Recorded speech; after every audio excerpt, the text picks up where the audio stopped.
chers frères et sœurs en Christ, à travers le monde, que Dieu vous bénisse abondamment et puissamment au nom de notre Seigneur et Sauveur Christ Jésus, notre grand, infiniment puissant, infiniment glorieux, magnificent, superbement excellent, revêtu d'éclat et de majesté, de magnificence, lui qui habite au-dessus des cieux les plus élevés, à la droite de Dieu, son Père qui est notre Père, qui habite dans une lumière inaccessible, notre grand avocat auprès du Père, qui intercède pour nous jour après jour.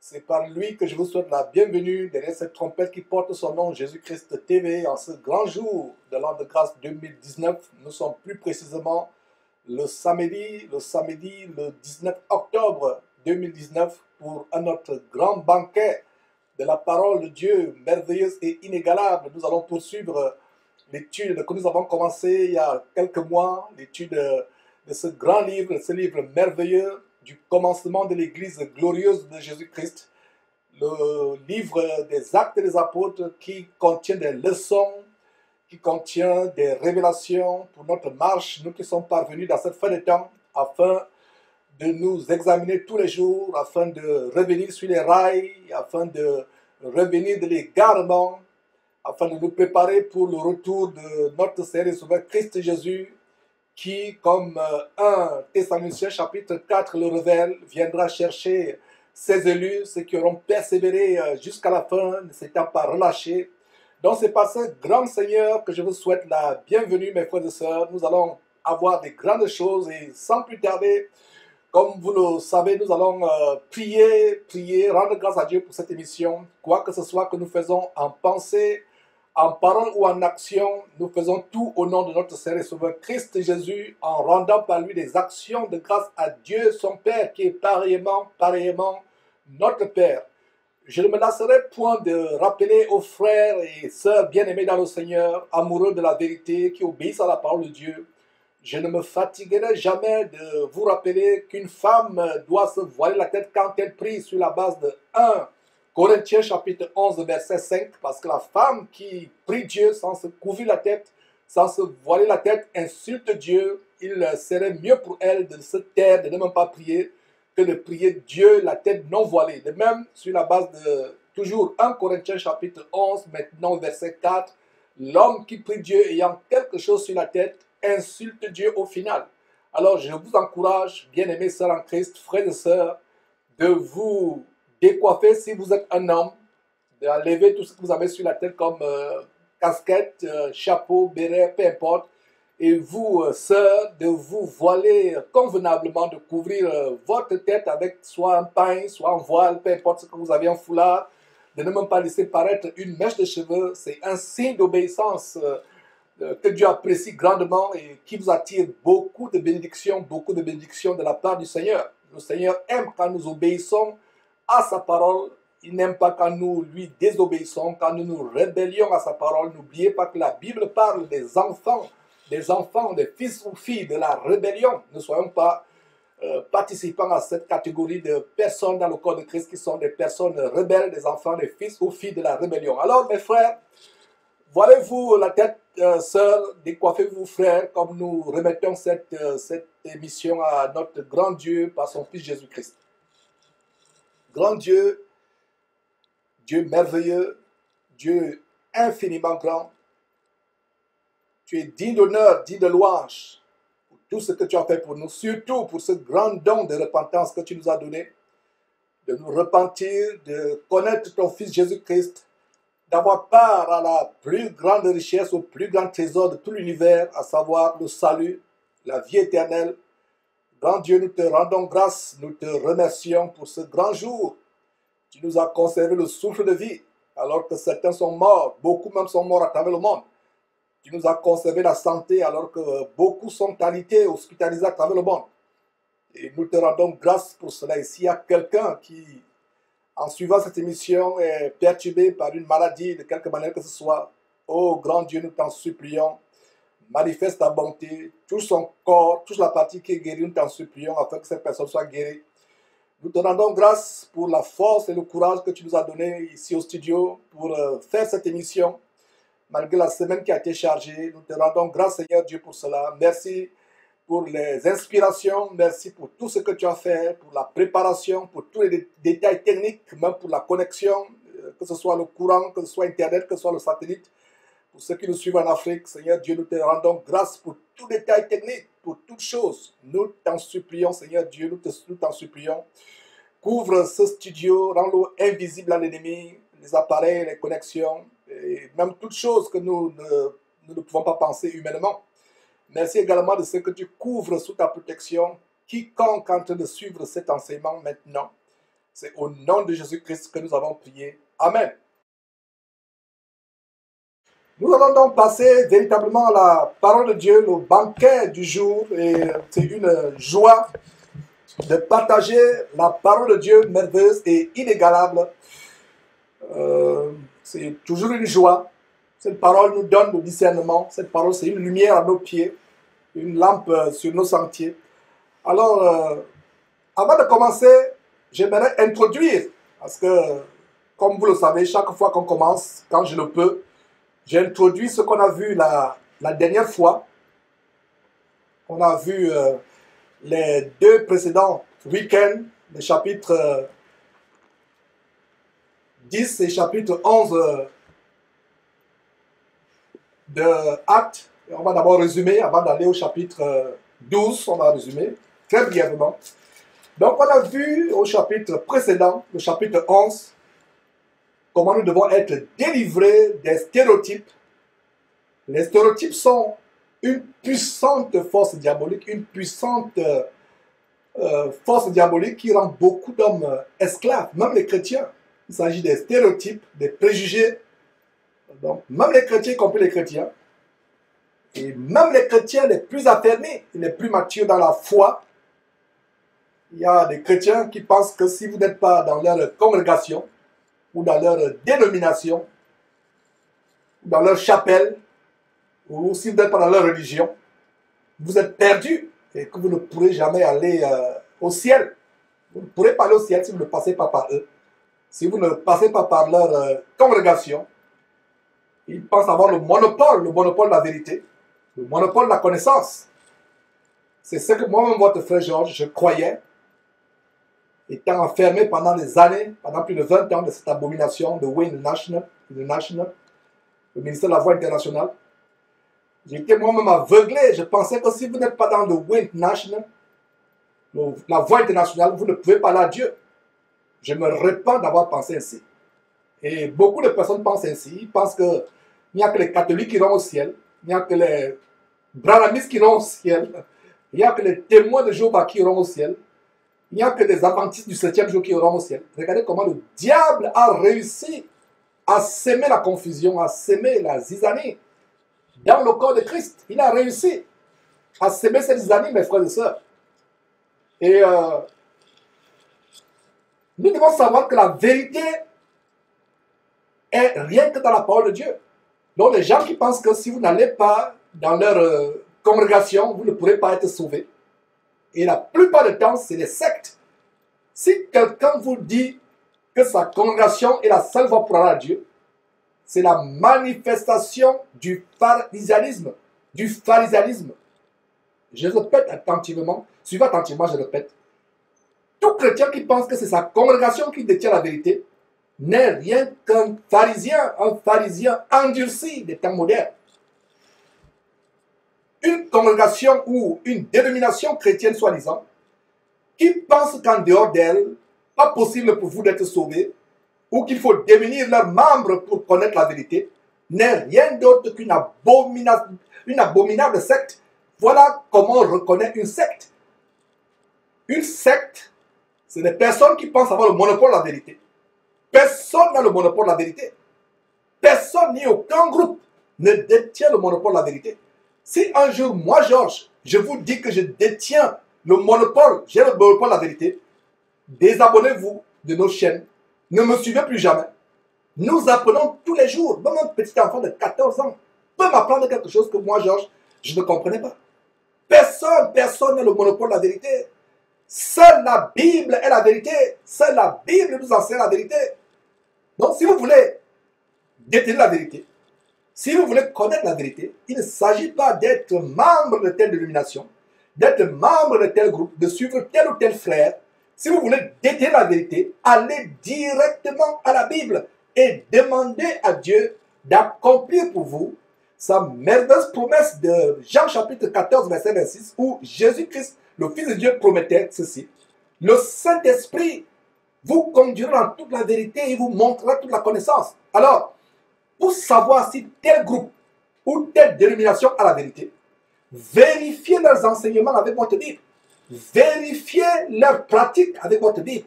Et comment vous allez vérifier leurs enseignements avec votre Bible? Comment vous allez vérifier leurs pratiques avec votre Bible si vous n'avez pas votre Bible à vous, si vous ne la lisez pas copieusement, assidûment, attentivement, jour après jour? On vous a montré, du moins ceux qui sont sur nos réseaux sociaux, Facebook, YouTube, WhatsApp, comment un faux pasteur vient avec la tête de cochon. Quelle pratique sortie tout droit des tréfondeurs de l'enfer. Il vient avec la tête de cochon pour dire que cette tête de cochon sera la Sainte Seine. Elle représente le corps de Christ. Alors que ce qui représente le corps de Christ, c'est le pain et pas n'importe quel pain. Le pain préparé sans levure. Le pain préparé sans levain. Donc vous qui faites la Sainte Seine, si vous faites votre pain, assurez-vous que vous n'allez pas à la boulangerie, à la pâtisserie acheter du pain parce que là-bas ils vont utiliser la levure. Cuisez-vous votre pain pour votre Sainte Seine, ce qu'ils appellent couramment la Sainte Seine, mais qui n'est que le repas du Seigneur. Ce qui représente le corps du Seigneur, c'est un pain, mais pas n'importe quel pain. Un pain cuit, rien qu'avec la farine, sans levure ou levain. Donc, une pratique d'un faux pasteur, on vous l'a montré il y a quelques jours, qui vient avec la tête de cochon. Il la soulève, il donne une bise à la tête de cochon. Il dit à ses ouailles envoûtées, ensorcelées, que voilà, c'est notre corps de Christ. Lui-même, il sait de quel Jésus il parle. Ça, c'est un démon. Voilà des pratiques démoniaques, mes frères et sœurs. Donc, pour savoir si telle personne, pour savoir si tel groupe, telle dénomination, telle congrégation a la vérité, vérifiez leurs enseignements, vérifiez leurs pratiques à la lumière de la parole de Dieu, avec votre Bible. On voit comment, au chapitre 11 du livre de Actes, qui fait l'objet de notre étude depuis quelques mois, comment Dieu a puissamment délivré Pierre et les autres chrétiens juifs des stéréotypes, des préjugés qui les retenaient esclaves mentalement, et qui leur faisaient croire qu'en dehors d'eux, c'est-à-dire de les juifs, aucun autre peuple sur terre ne pouvait être sauvé par Jésus-Christ et avoir la vie éternelle. Mes frères et sœurs, les stéréotypes sont coriaces et très difficiles à retirer de nous. C'est très difficile de retirer les stéréotypes de notre tête. Et au moment où je vous parle, je peux vous dire que moi, votre frère Georges, je suis délivré à 100% des stéréotypes. L'enseignement de samedi passé m'a aidé. Alors que c'est moi qui l'enseignais, mais ça m'a aidé. Même si vous pensez que tous les Camerounais sont des escrocs, il y a au moins un Camerounais, 2 ou 3 ou 4 qui connaissent Dieu véritablement. Donc ne dites pas que tous les Camerounais iront en enfer. Si vous pensez que tous les Béninois Togolais sont dans le vaudou, qu'aucun Béninois, aucun Togolais ne sera sauvé, il y a quelques-uns que Dieu a choisis. Si vous pensez que tous les Nigériens sont des escrocs, ils tuent les gens pour s'enrichir, tous les pasteurs nigériens sont les voyous, Dieu s'est réservé quelques élus. Donc, je rends grâce à Dieu pour ces enseignements. Et surtout le chapitre 11, le chapitre 10 et 11 que nous avons étudié, qui nous délivre des stéréotypes. Donc, les stéréotypes sont tellement coriaces à extirper, à arracher de nous. C'est comme une épine qui est dans la chair. Vous n'arrivez même pas à la localiser, mais vous sentez qu'il y a une épine. Vous allez même, le médecin essaie d'opérer, il ne voit pas. On met les sondes, on ne voit pas, mais vous sentez qu'il y a une épine. On n'arrive pas à l'enlever parce que vous ne la localisez pas. Bien des fois, nous avons les stéréotypes dans nous, nous ne savons pas que c'est des stéréotypes. Nous pensons que c'est OK. Regardez, c'est coriace, c'est difficile à enlever. Pensez-vous que c'est par hasard que la nappe contenant toutes sortes de bêtes impures, de reptiles bêtes impures, pensez-vous que c'est par hasard que cette nappe est apparue à 3 reprises, 3 fois à Pierre, 3 fois. Il a fallu que Dieu lui montre la vision de la nappe ayant toutes sortes de bêtes impures, 3 fois, pour que Pierre soit enfin délivré de ses préjugés, de ces stéréotypes qu'il avait envers les non-juifs. Les Juifs considéraient les autres peuples de la terre comme des personnes impures, exactement comme des porcs, des rats ou des serpents, etc. Parce que ces animaux, les Juifs les considèrent comme impurs. Ainsi que le livre de Lévitique nous montre, parce que le livre de Lévitique leur interdisait de manger ces choses. Donc les Juifs considéraient les non-Juifs des personnes impures au même titre que des porcs, des rats, des serpents, etc., des hiboux, des chauves-souris. Donc pour les Juifs, il n'y avait que leur peuple qui pouvait avoir la bénédiction de Dieu ou être sauvé par Dieu. Et c'est ce que ceux qui sont enfermés dans l'abomination satanique du judaïsme, jusqu'aujourd'hui en Israël et à travers le monde, c'est ce que ces Juifs pensent. Ils pensent que leur peuple n'est que le seul peuple de la terre qui peut être béni par Dieu. Mais que dit la Bible? Dieu nous a bénis de toutes sortes de bénédictions en Christ Jésus. Ce ne sont plus les bénédictions financières, matérielles, ce sont les bénédictions spirituelles. Voilà. Donc les Juifs qui ne connaissent pas Jésus-Christ ont tort de penser que ce n'est que leur peuple qui peut avoir la bénédiction ou être sauvé. Cela n'est pas vrai. Regardez même au temps de Jonas, bien des siècles avant la naissance de Jésus-Christ, la venue de Jésus-Christ sur terre, qu'est-ce que Dieu fit? Dieu envoya Jonas prêcher la repentance à une ville abominable, non juive, une ville païenne, comme Ninive, qui fut épargnée de la destruction totale. Et le cas de Ninive, d'ailleurs on a fait l'étude très sommaire du livre de Jonas. Le cas de Ninive est une image anticipative, est une figure préfigurative, une image anticipative du salut que Dieu devait étendre aux non-juifs. Les non-juifs à travers le monde qui sont encore appelés dans la Bible, dans le Nouveau Testament, incirconcis ou païens ou gentils. Voilà, mes frères et sœurs, le cas de Ninive, même au temps de Ninive, Dieu épargne, Dieu sauve, Dieu délivre une ville qui n'était pourtant pas juive. Mais regardez comment les Juifs, au temps de Jésus, au temps de l'apôtre Paul, de Pierre, sont tellement aveuglés par les préjugés, par les stéréotypes, qu'ils oublient comment Ninive a été délivré, sauvé par Dieu. Et la preuve en passant que Pierre fut délivré immédiatement des stéréotypes à la suite de cette vision persistante, la nappe lui a apparu 3 fois. La preuve que Pierre a été instantanément délivré est révélée en Actes chapitre 10.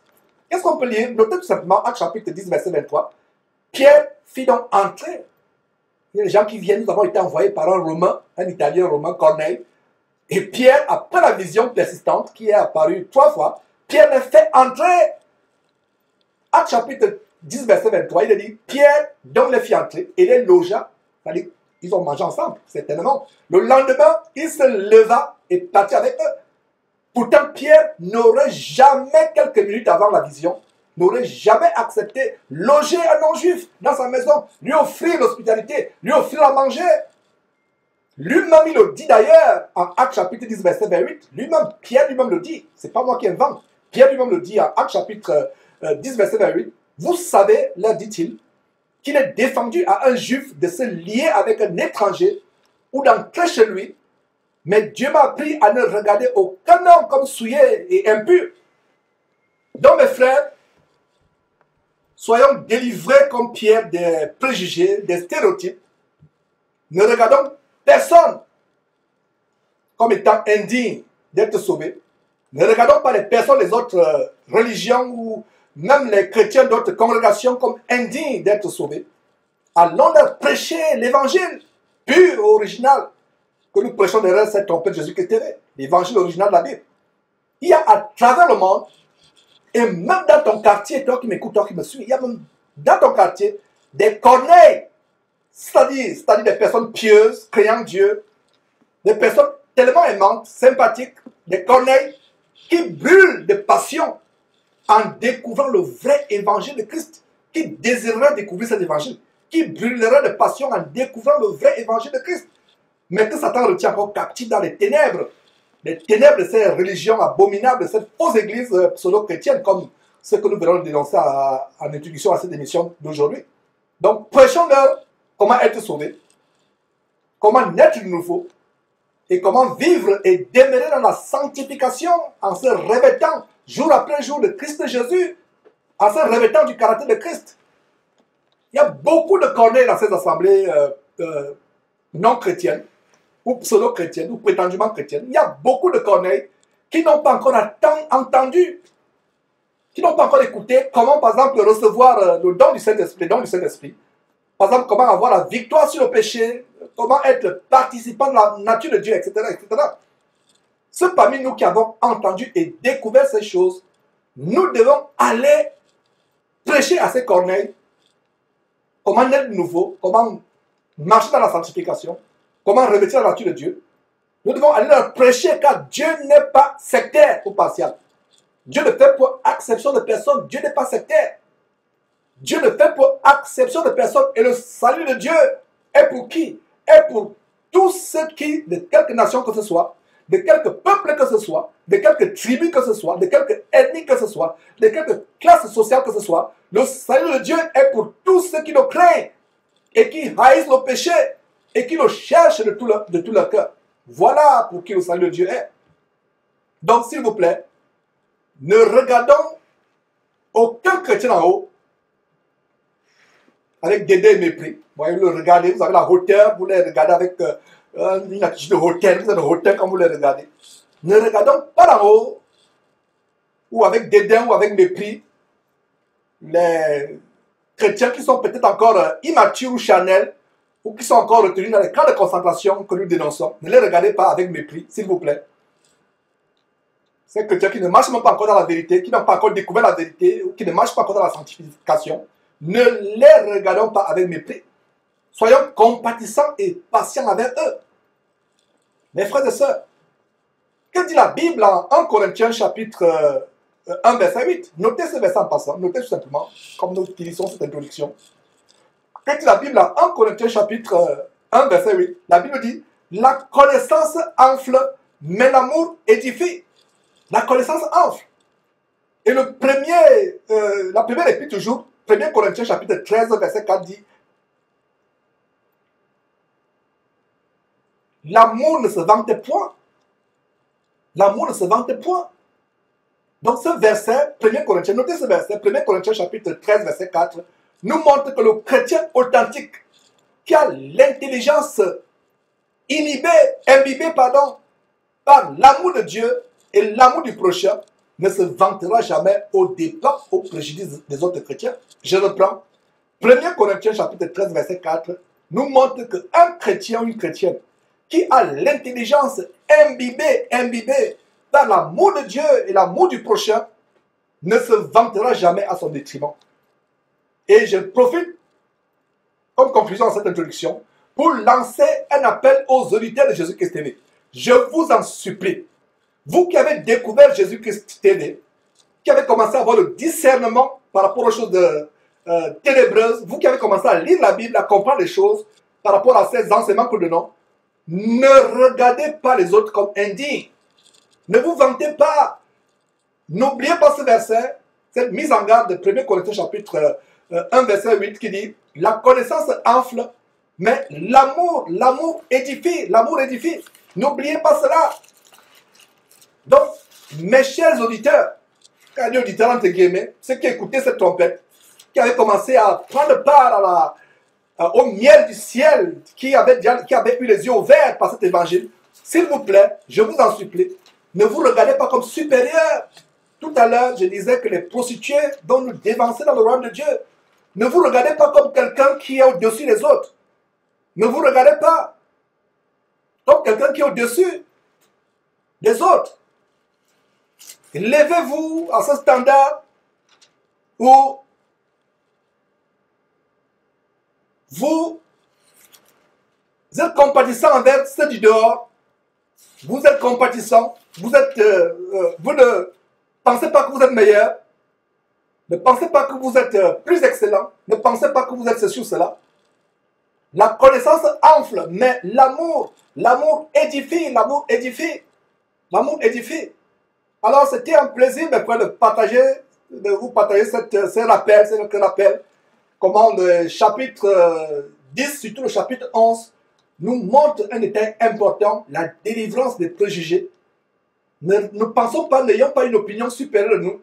Même moi, votre frère Georges, je me force à chasser de mon intelligence tout esprit de vantardise et d'orgueil par rapport à ces excellentes révélations que Dieu me donne. Il y a quelqu'un qui a fait un commentaire, il me dit, Georges, comment tu connais tout ce que tu enseignes là? Où tu as appris ça? Comment tu connais? Et si vous ne faites pas attention, cela peut vous faire enfler d'orgueil. Donc, quand tu as reçu, alors si tu l'as reçu de Dieu, pourquoi te glorifies-tu? Pourquoi vas-tu te vanter? Il dit, frère Georges, comment connais-tu toutes ces révélations? Comment connais-tu toutes ces choses? La réponse, ce n'est pas l'intelligence de Georges ou de qui que ce soit. La réponse, c'est la promesse de Dieu en Jean chapitre 14, verset 26, qui dit que le Saint-Esprit vous conduira dans toute la vérité. Voilà la réponse. Le mérite n'est pas nous. C'est pour cela que si quelqu'un vend un enseignement biblique, vend un livre soi-disant chrétien, vend quoi que ce soit qu'il a reçu de Dieu, c'est la preuve que ce n'est pas de Dieu qui a reçu cela, c'est de Satan qui a reçu cela. C'est gratuit. Vous ne vendez pas les enseignements, vous ne vendez pas les cassettes. Comme quand j'étais dans cette abomination de mission là-bas, il fallait s'abonner. Et l'abonnement, ça pouvait être le salaire mensuel de quelqu'un au Cameroun. Et les cassettes devaient venir des États-Unis. Mais à l'époque, il y avait les cassettes. J'étais encore un adolescent. Il fallait s'abonner. Les cassettes viennent. Tu t'abonnes, c'est cher. Et quand ça venait, on était content. C'est comme si on avait reçu un trésor. Aujourd'hui, en regardant en arrière, il dit, oh Seigneur, quelle abomination. Ces gens qui vendent la parole de Dieu. Qui vendent la parole de Dieu. Si Jésus-Christ vendait ses enseignements bibliques, je pense que nous serons les hommes les plus riches du monde. Parce que beaucoup de personnes nous suivent. Mais on ne vend pas, c'est gratuit. Il y a même quelqu'un qui a fait un commentaire, il me dit, Georges, me permets-tu de télécharger tes vidéos et de les distribuer? Si j'étais en face de lui, je devais déchirer mes vêtements. Il dit, oh frère, c'est gratuit. Ne demande même pas ma permission.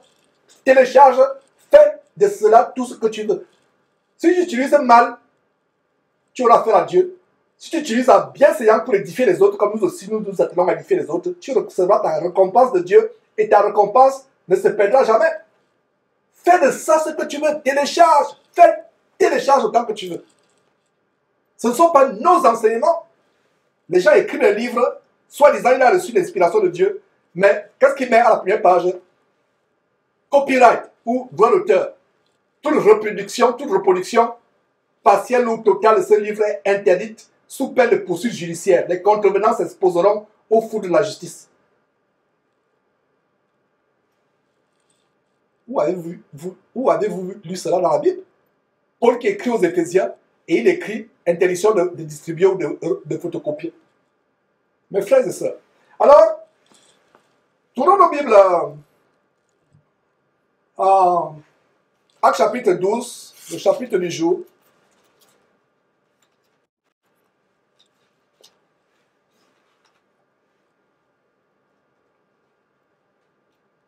Qu'est-ce que nous voyons? J'espère que vous y êtes. Je n'y suis pas encore. Je pense que vous avez projeté sur votre écran la page. Donc, Actes chapitre 12, c'est un court chapitre. Il n'a que 25 versets, moins de 30 versets. Alors, au verset 1, qu'est-ce que nous lisons?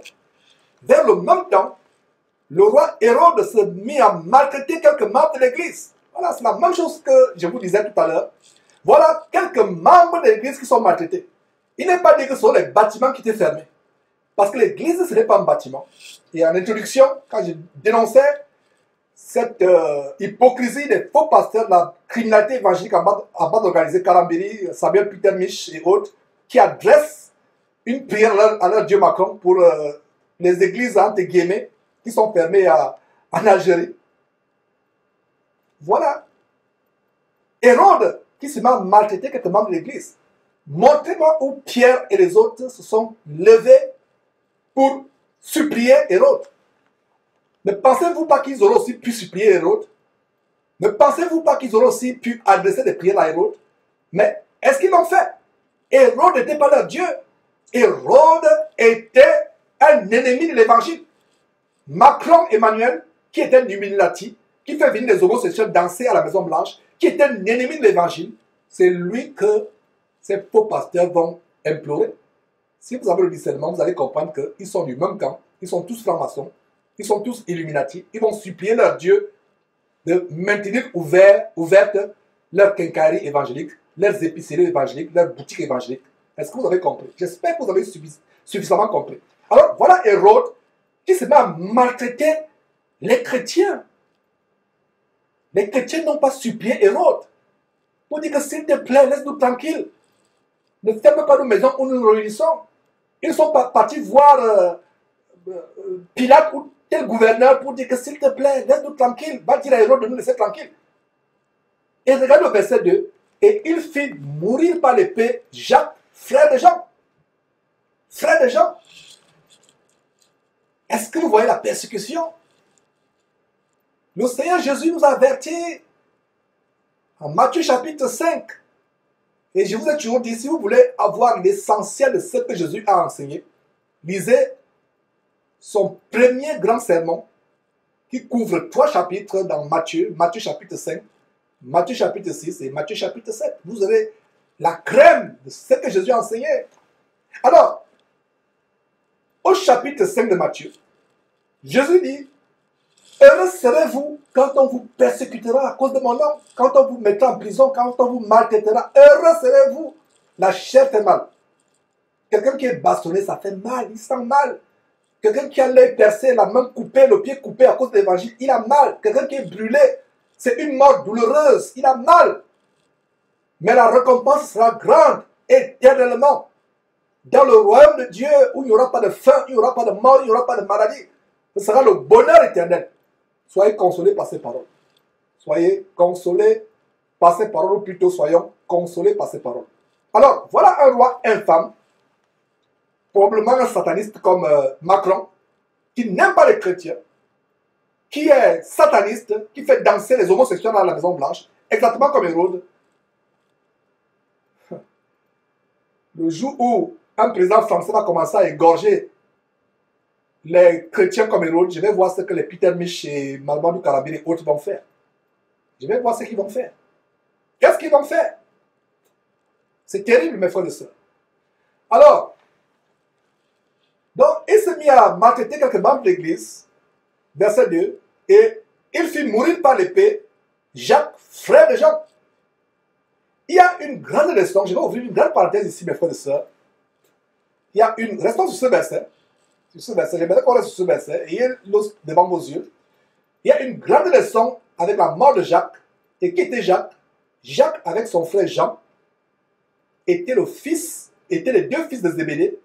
Donc Jacques était comme Jean, fils de Zébédée. Et il y a une grande leçon sur la mort de Jacques, frère de Jean, fils de Zébédée.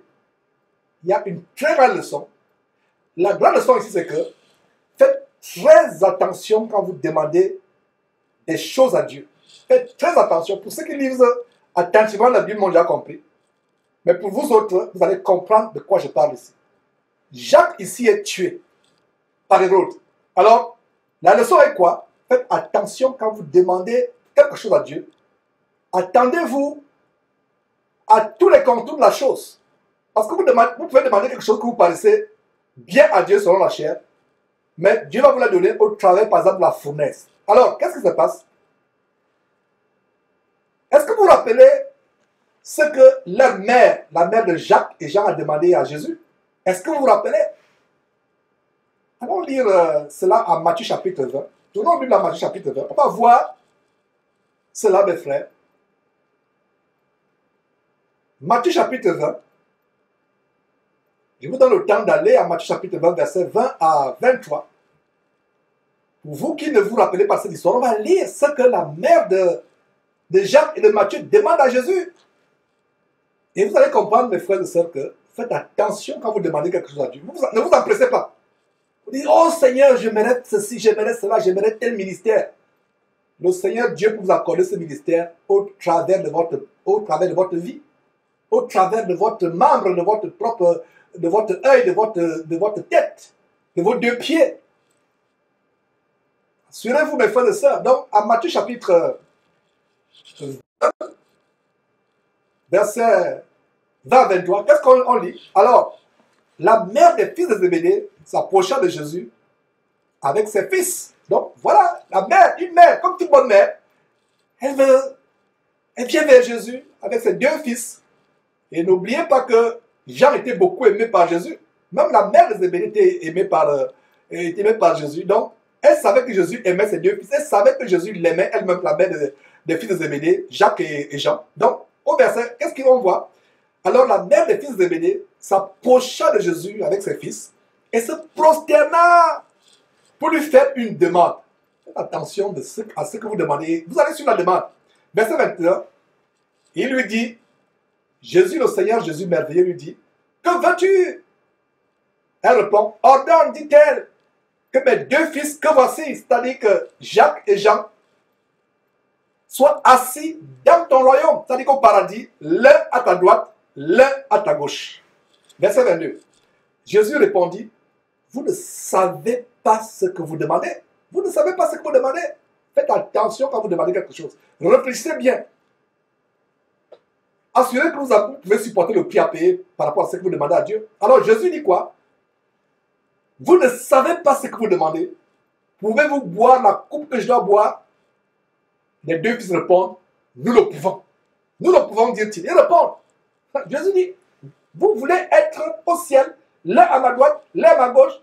Pouvez-vous boire la coupe que je dois boire? Ils répondirent, oui, nous pouvons boire cette coupe.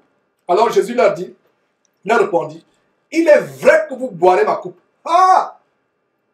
Ils pensaient, ils étaient contents, mais ils ne savent pas de quelle coupe il s'agit. Ils ne savent pas de quelle coupe il s'agit. Il dit, il est vrai que vous allez boire ma coupe. Quelqu'un qui n'a pas le discernement va dire, ah, je vais boire la coupe de Jésus. Mais si Jésus vous explique à quoi consiste sa coupe, on va la voir tout à l'heure en Matthieu chapitre 26. Si Jacques et Jean avaient compris en quoi consiste la coupe de Jésus, ils pensaient que c'est une coupe en or au paradis. Non. La coupe de Jésus sur terre était terrible, amère. Cette coupe, c'est la mort sur la croix. Et regardez, on lui a même donné. On a trempé le vinaigre. Il avait tellement soif on s'est moqué de lui. On disait, le roi des Juifs, on a confectionné très rapidement une couronne d'épines. Et au lieu de donner du vin à un roi, on a trempé une éponge dans du vinaigre. Il avait tellement soif. Et le vinaigre, c'est insupportable. C'est insupportable, mais il faut de ça la boire. Et il a répondu, Jésus l'a dit, il est vrai que vous boirez ma coupe, mais pour ceux qui est assis à ma droite et à ma gauche, cela ne dépend pas de moi. Il sera donné qu'à ceux à qui mon Père l'a réservé. En passant, voilà un autre bon verset qui montre la différence entre Jésus et son Père. Jésus-Christ n'est pas Dieu le Père. Jésus-Christ, si vous croyez en Jésus qui a en même temps son propre Fils et son propre Père, si vous croyez en Jésus qui est le Père Dieu, vous croyez en un démon. Voilà un autre verset pour aider les frères et sœurs qui pensent à tort que Jésus-Christ est en même temps son propre Père et son propre Fils. Ce verset dit, pour ceux qui est d'être assis à ma droite et à ma gauche, cela ne dépend pas de moi, Jésus, qui vous parle, mais cela dépend de mon Père, de ceux à qui mon Père, Dieu mon Père, leur a réservé. Alors, Jésus leur demande ceci, au verset 22, qu'on vient de lire. Jésus leur demande ceci. Il leur demande s'ils peuvent boire la coupe que lui, Jésus, devait boire. Et Jacques et Jean se précipitent, ils répondent promptement, oui, nous le pouvons. De quelle coupe Jésus parlait-il? La réponse se trouve dans le récit de Matthieu chapitre 26. Matthieu chapitre 26. Allons voir ce récit. Mes frères et sœurs, la parole de Dieu est merveilleuse. Matthieu chapitre 26, verset 36 à 42. De quelle coupe? Donc quand il dit que nous pouvons boire cette coupe, il dit, ah, vous êtes sûr que vous pouvez boire cette coupe? Are you sure? Vous êtes sûr? Vous pouvez boire cette coupe? Vous êtes tellement sûr? Il dit, ah, nous pouvons boire cette coupe. Alors, Matthieu chapitre 26, verset 36 à 42. Qu'est-ce que nous lisons? Verset 36. Là-dessus, Jésus alla avec eux dans un lieu appelé Gethsémani. Et si vous lisez quelques versets avant, Jésus a souper avec eux, ils ont eu un dîner, ils ont mangé, ils ont bu. Et après cela, Jésus et ses disciples, ils étaient nombreux. Et il alla avec eux dans un lieu appelé Gethsemane. Et il dit aux disciples, asseyez-vous ici pendant que je m'éloignerai pour prier. Donc, après le souper, le dîner, il prend quelques disciples, c'était nombreux. Il va avec eux à Gethsemane. Il dit, vous, attendez ici, je vais aller prier. Et verset 37, il prie avec lui Pierre et les deux fils de Zébédée. Ah, mes frères, notez très bien. Et puis, on va voir comment il parlera de la coupe. Donc, il prie qui? Les deux frères de Zébédée, Jacques et Jean et Pierre. Et qu'est-ce qu'on a vu plus haut? En Matthieu chapitre 20, la mère de Zébédée demande à Jésus, fais en sorte que Jacques et Jean soient assis l'un à ma droite, l'un à ma gauche, dans ton royaume. Et Jésus leur dit, est-ce qu'ils peuvent supporter boire la coupe que je vais boire? Alors, retournons à Matthieu chapitre 26. Il va à Gethsemane, ils arrivent là-bas, il dit aux autres, attendez-moi ici, je vais aller prier. Je vais aller prier avec qui? Je vais prendre avec moi Pierre et les deux fils de Zébédée, Jacques et Jean. J'espère que vous comprenez attentivement. Alors, verset 37 à nouveau, il prie avec lui Pierre et les deux fils de Zébédée, c'est-à-dire Jacques et Jean. Et il commença à éprouver de la tristesse et des angoisses. Alors, il a dit alors, là où il s'était retiré, avec Pierre, Jacques et Jean, qu'est-ce qu'il leur dit? Il a dit alors, mon âme est triste jusqu'à la mort. Venez ici et veillez avec moi. Verset 39, puis, ayant fait quelques pas en avant, il se jeta sur sa face et pria ainsi, mon Père, s'il est possible, voilà encore un autre bon verset, un autre bon passage, qui montre la différence entre Jésus et Dieu, la distinction. Jésus n'est pas en même temps son Père et son Fils. Jésus est à part, Dieu est à part. Dieu est son Père. Jésus et le Fils de Dieu, ils sont séparés. C'est ce qu'Étienne a vu en Actes chapitre 7. Il a vu le ciel ouvert. Jésus debout à la droite de Dieu. Quelle est cette doctrine de démon qui pense que Jésus est en même temps son propre Père et son propre Fils? Que quand vous allez au ciel, vous n'allez pas voir Jésus à part, vous n'allez pas voir Dieu à part, vous allez voir quelqu'un qui est en même temps Jésus, qui est en même temps Dieu. Ce n'est pas comme cela la parole de Dieu. Voilà, il a en train de prier son Père. Dieu peut-il prier quelqu'un? Dieu ne peut pas prier quelqu'un. Dieu ne prie personne. Mais nous voyons comment Jésus, à plusieurs reprises, avait une vie de prière. Le jour où il a ressuscité Lazare, qu'est-ce qu'il fait? Il lève les yeux au ciel, il prie Dieu et dit, Seigneur Dieu, fais ce miracle pour que ta gloire soit manifeste. Je te rends grâce parce que ce moment a été arrêté pour que ta gloire éclate aux yeux des hommes. Il priait, il priait. Alors, verset 39 à nouveau, ayant fait quelques pas en avant, il se jeta sur sa face et pria ainsi, mon Père, s'il est possible, que cette coupe s'éloigne de moi. Voilà de quelle coupe Jésus parlait à la mère de Zébédée et à ses deux fils, Jacques et Jean. Voilà. Et quand Jésus fait cette prière, il a amené qui? Jacques et Jean et Pierre par rapport à la coupe. Et on va voir, en retournant en Actes dans quelques instants, que justement, Jacques aussi a bu cette coupe. Il a donné sa mort pour le Seigneur. Donc faites attention à ce que vous demandez. Ne vous empressez pas à demander des choses à Dieu. Demandez des choses à Dieu et soyez prêts à payer le prix. Ce que vous demandez à Dieu, vous pensez que c'est peut-être une bénédiction pour vous. Ah, les voies de Dieu ne sont pas nos voies, les pensées de Dieu ne sont pas nos pensées. On va lire ça là tout à l'heure. Alors, je lis le verset 39. J'espère que vous comprenez très bien. Puis, ayant fait quelques pas en avant, il se jeta sur sa face et pria ainsi, mon Père, s'il est possible que cette coupe s'éloigne de moi, toutefois, non pas ce que je veux, mais ce que tu veux. Voilà encore une évidence, une preuve que Jésus vivait pour faire la volonté de son Père. Il n'est pas son Père, il n'est pas Dieu son Père, il est le Fils de Dieu. Montrez-moi une Bible où Jésus dit, je suis votre Père, je suis Dieu votre Père. Ça n'existe pas. Montrez-moi ce verset où Jésus dit à ses disciples, c'est moi Dieu votre Père, je suis votre Père, il n'y a pas de Dieu au ciel. Adorez-moi, c'est moi Dieu votre Père. Je vais manger ma Bible devant vous, page après page. Et j'aurai un verre de whisky. C'est un défi que je vais relever. Et je vais manger, j'arrache page après page. Je bois, mes frères et sœurs, un verre de whisky devant vous. Et je sais que cela ne se passera pas. Parce que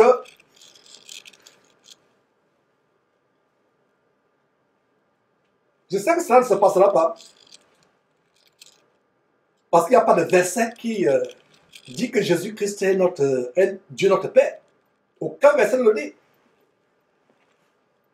Verset 40, il vint vers ses disciples, qu'il trouva endormis, et il dit à Pierre, vous n'avez donc pu veiller 1 heure avec moi.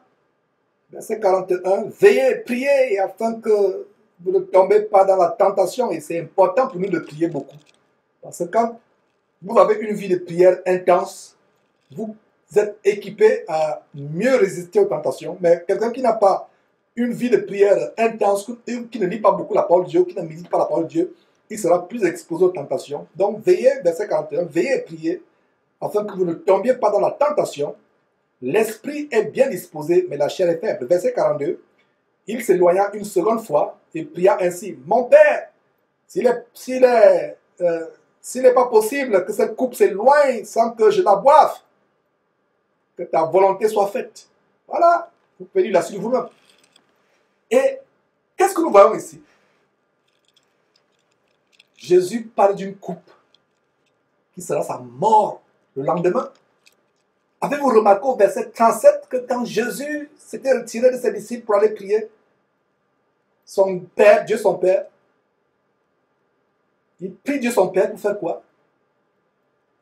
Éloigner la coupe de sa mort sur la croix. Et lui, Jésus, avait pris Pierre et ses 2 fils de Zébédée, Jacques et Jean. Il avait pris avec lui. Il n'y a pas de hasard, mes frères et sœurs, il n'y a pas de coïncidence, il n'y a pas de hasard dans l'agencement des récits bibliques. Dans l'agencement des récits bibliques. C'est ce Jacques qui sera tué par Hérode à cause de l'évangile.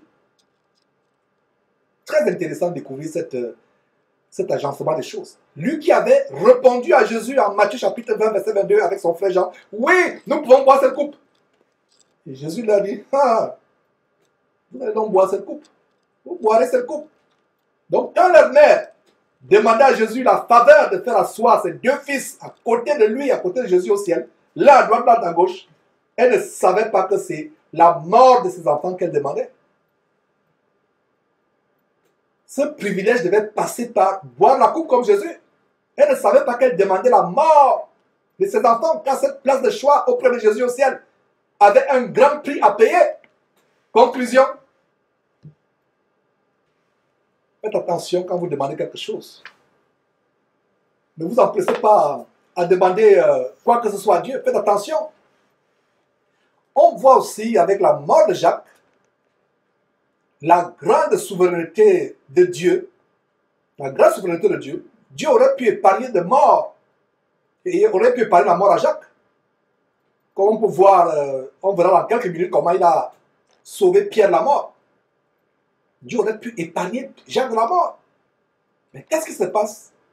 Jacques meurt, mais Pierre, lui, il est sauvé de la mort. Le même ange qui est venu délivrer Pierre de la prison pouvait aussi protéger Jacques, n'est-ce pas? Pourquoi Dieu ne l'a pas fait? Pourquoi Dieu n'a pas permis à l'ange de protéger aussi Jacques? Pourquoi Dieu a laissé mourir Jacques et a sauvé Pierre? Notre petite intelligence humaine ne peut pas comprendre la manière par laquelle Dieu opère, Dieu agit.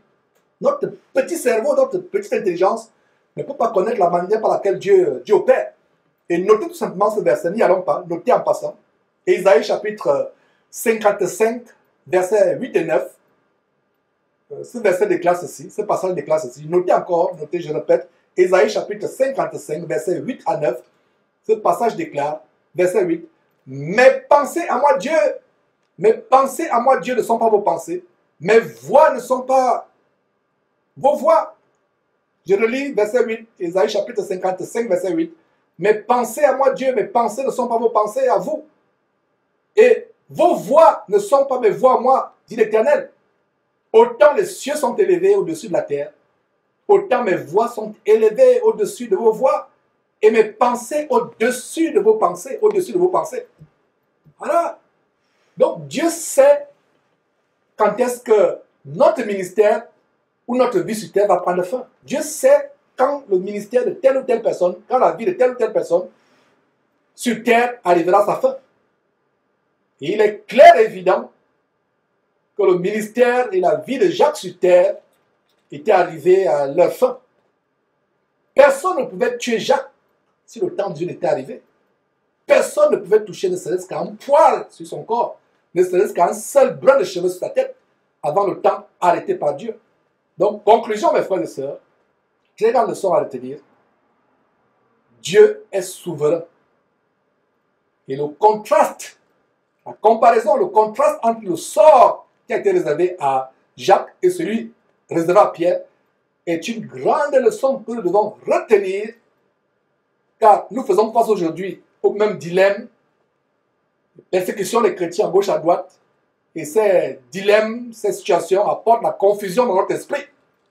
Les gens vont dire, mais pourquoi Dieu permet que les chrétiens d'une telle région souffrent par persécution, par exemple les chrétiens du Nigeria, pourquoi il permet qu'ils soient brûlés constamment, pourquoi il permet que les chrétiens en France soient à l'aise dans leur cocon ou aux États-Unis, qu'il n'y ait pas de persécution, pourquoi il permet que les chrétiens chez les Kurdes ou chez les Syriens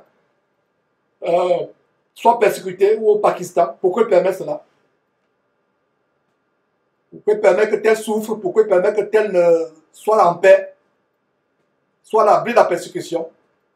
Pourquoi certains chrétiens meurent jeunes et pourquoi Dieu permet que les autres chrétiens soient rassasiés le jour au point où ils demandent à Dieu, Seigneur, je veux quitter ce monde, je suis rassasié le jour. Et le fait que nous soyons en paix, qu'il n'y ait pas de persécution, le fait que nous mourions rassasiés le jour, que tout marche dans notre vie, bien de fois, cela n'a rien à voir avec notre foi. Cela n'a rien à voir avec notre foi ou la qualité de notre marche en Christ. Bien de fois, c'est la souveraineté de Dieu. Donc si deux chrétiens, par exemple, ont le même niveau de foi et la même piété, le même niveau de marche dans la sanctification, mais ont des fins, des sorts, des fins différentes, la réponse est claire, évidente, elle est simple. C'est la souveraineté de Dieu.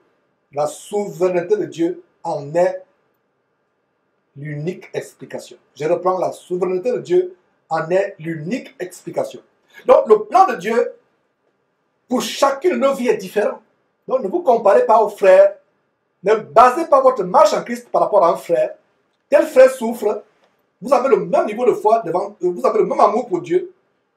Aux yeux de Dieu, vous êtes pareil, même foi, même marche, même maturité, même amour de Dieu, même haine du péché. Mais Dieu permet que tel frère ait tel sort, tel autre frère ait tel sort. Et si nous comprenons très bien ce que je suis en train de vous expliquer, si vous comprenez très bien cette vérité, elle apportera beaucoup de paix et beaucoup de joie et beaucoup de consolation dans nos cœurs. Cette vérité chassera toute tristesse, toute aigreur, toute rancœur. Et vous voyez même que les chrétiens développent la jalousie. Ah, regardez, moi, je suis comme tel frère. J'aime Dieu, mais regarde pourquoi tout prospère chez ce frère. Pourquoi moi, je suis persécuté, rien ne marche dans ma famille. Mes enfants sont persécutés, mon épouse est persécutée. Dieu a un plan pour chacun de nous. Et si je peux ajouter une consolation en tant que bonus, c'est une opinion personnelle. Je pense que plus vos persécutions sont grandes sur terre, plus votre récompense sera grande. Donc, en écoutant ce que je viens de dire, ne pensez pas que la persécution est forcément quelque chose de mauvais. Rappelez-vous ce que Jésus dit en Matthieu chapitre 5.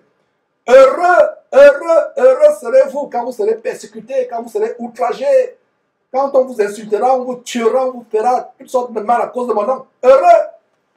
Donc, je pense que ceux qui sont persécutés, plus persécutés sur terre, auront une plus grande récompense au ciel.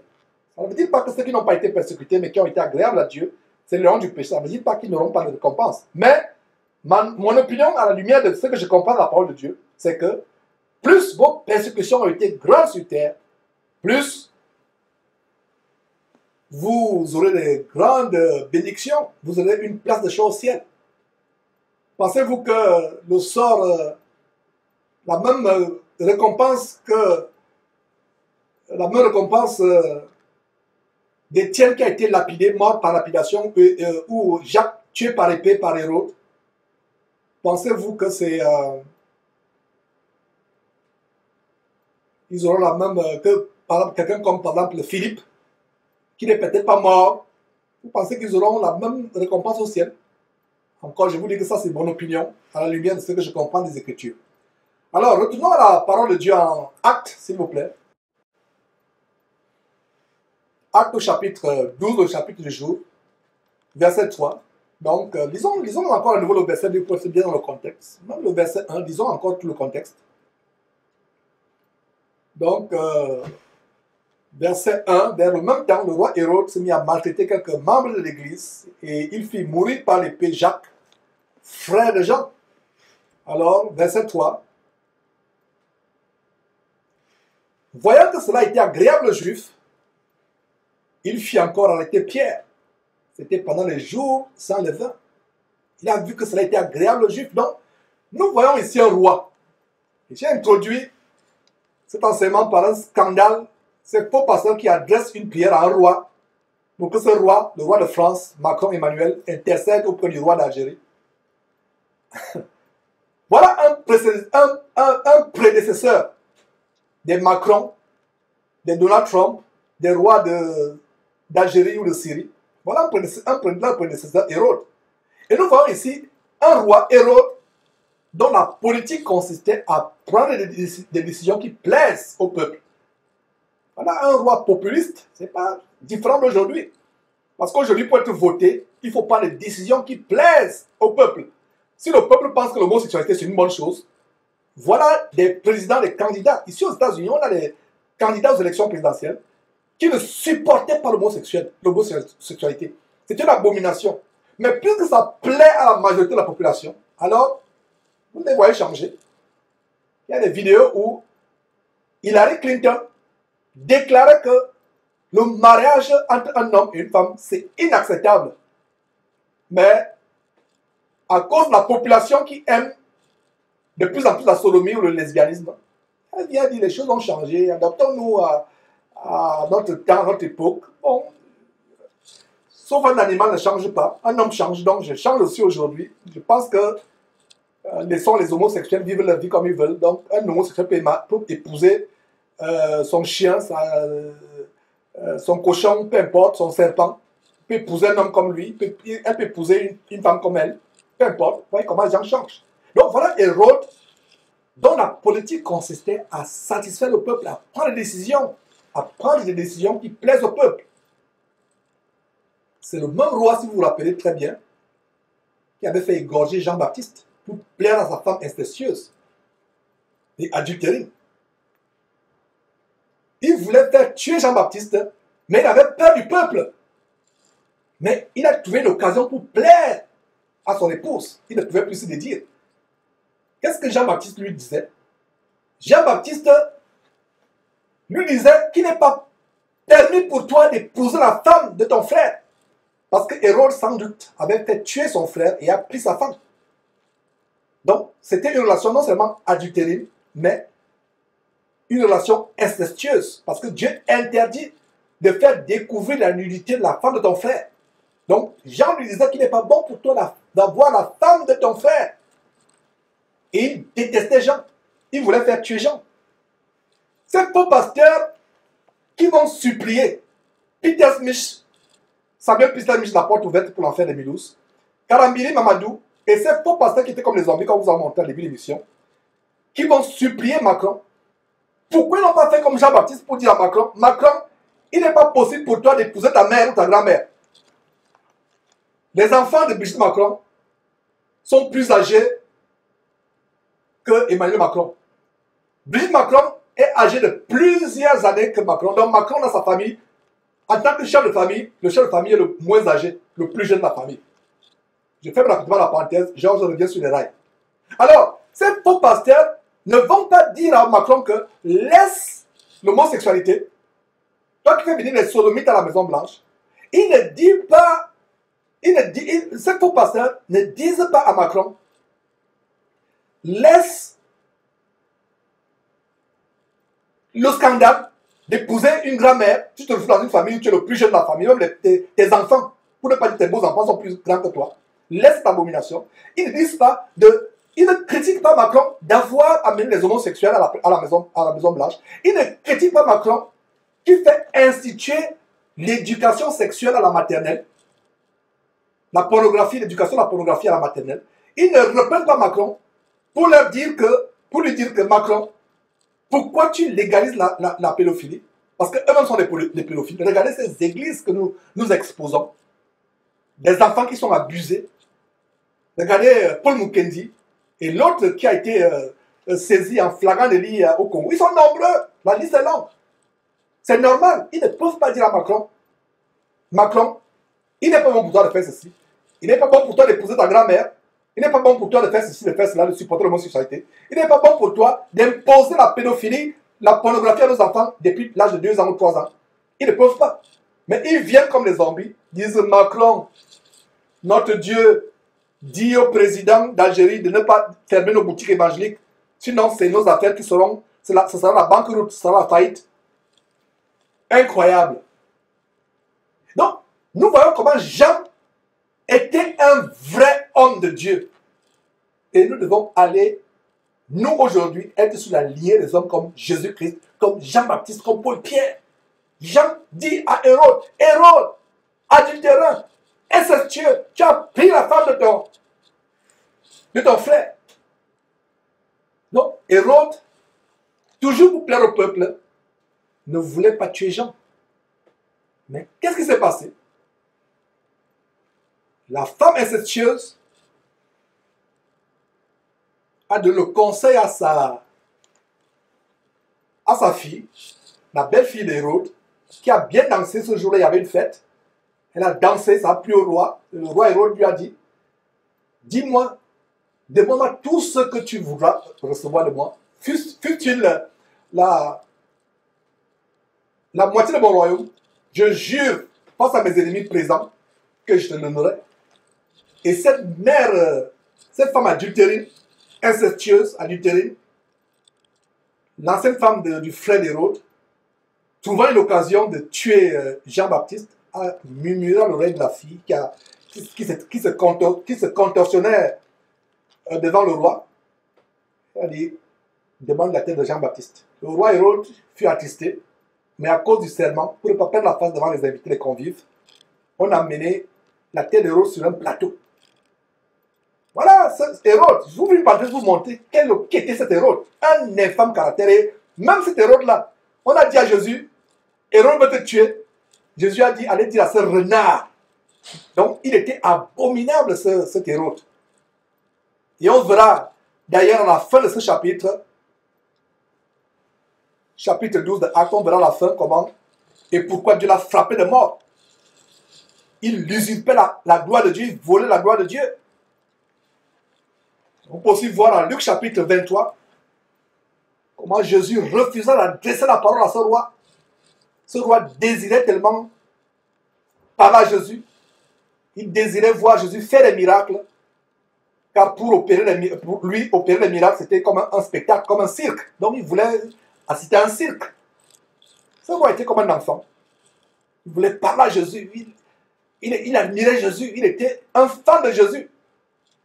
Aujourd'hui, si un pasteur apprend que Donald Trump veut le rencontrer, oh là là, il va s'envoler. Il va s'envoler. Vous avez vu ces ouailles, ces oiseaux qui viennent se dandiner là. Il supplie Macron. Je reviens sur ça parce que ça m'a tellement irrité. Ça m'a tellement irrité. Et c'est les gens que vous suivez. C'est les gens qui, pour vous, ont beaucoup d'honneur. Nous, comme ça, on n'a pas l'honneur. Et d'ailleurs, nous ne recherchons pas l'honneur. Moi, je préfère même qu'on m'insulte tous les jours que de me donner l'honneur. Et pour vous qui me donnez l'honneur, c'est ça de me donner l'honneur. Donner l'honneur et la gloire à Dieu. Donc, Hérode désirait tellement voir Jésus.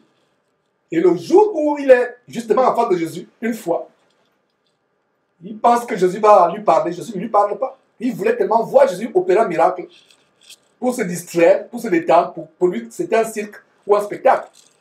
Vous pouvez d'ailleurs lire cela, noter cela, lisez ce détail en Luc chapitre 23, versets 8 et 9.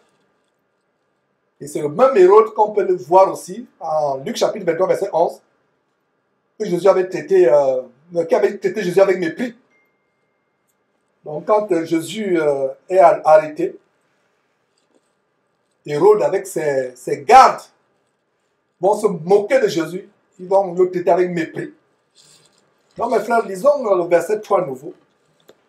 Voyons que cela était agréable aux Juifs. Il fit encore arrêter Pierre, c'était pendant les jours des pains sans levain. Verset 4. Après l'avoir jeté en prison, donc il fait tuer le fils de Zébédée, le frère de Jean. Il fait jeter Pierre en prison, donc verset 4. Après l'avoir saisi et jeté en prison, il le mit sous la garde de 4 escouades de 4 soldats chacune, avec l'intention de le faire paraître devant le peuple après la Pâque. Et qu'est-ce que le peuple devait demander? Tuez Pierre! Tuez Pierre! Tuez Pierre! Donc, il devait tuer Pierre. Donc, Pierre était là. Attendant d'être tué, Pierre savait que Jacques, qui avait été tué, ça devait être son tour. Pierre était conscient. On va voir ce qui va se passer. Et regardez le détail au verset 4. Pierre était gardé par 16 soldats au total. Il était gardé 4 escouades de 4 soldats. Au milieu de ces soldats, gardés 4 escouades de combien? 4 soldats chacune. Enchaînés, gardés par ces soldats. Verset 5. Pierre était donc gardé dans la prison. Et il y a un détail ici. Pendant que Pierre est en prison, l'Église ne cessait d'adresser pour lui des prières à Dieu. Il n'est pas dit les bâtiments. Il n'est pas dit les tas de pierres. Il n'est pas dit la pancarte avec les tas de pierres, avec les vitres, les ferrailles, à adresser les prières. Que faut-il vous dire pour vous expliquer que l'Église, c'est vous et moi. L'Église adressait des prières. Un bâtiment n'adresse pas des prières. Vous qui dites, je vais à l'Église. Puisque les croyants qui disent, nous irons à l'Église dimanche. Donc, toute la semaine, l'Église est vide. Donc, eux, ils iront à l'Église. Montrez-moi un chrétien qui disait, dans la Bible, qui disait, nous nous rendrons à l'église.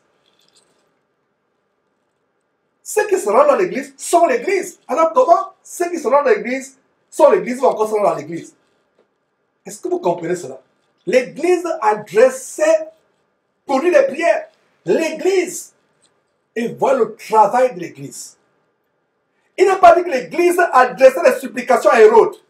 Est-ce que vous comprenez la différence entre le verset 5 et le cirque que nous avons montré en début d'émission, où ces faux pasteurs, la franc-maçon de la francophonie, adressent des prières à Macron?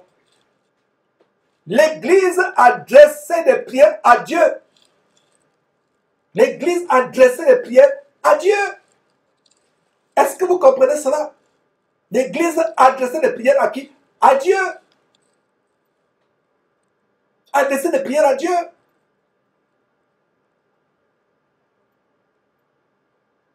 La parole de Dieu est merveilleuse. Mais certains refusent de comprendre la simplicité de la parole de Dieu.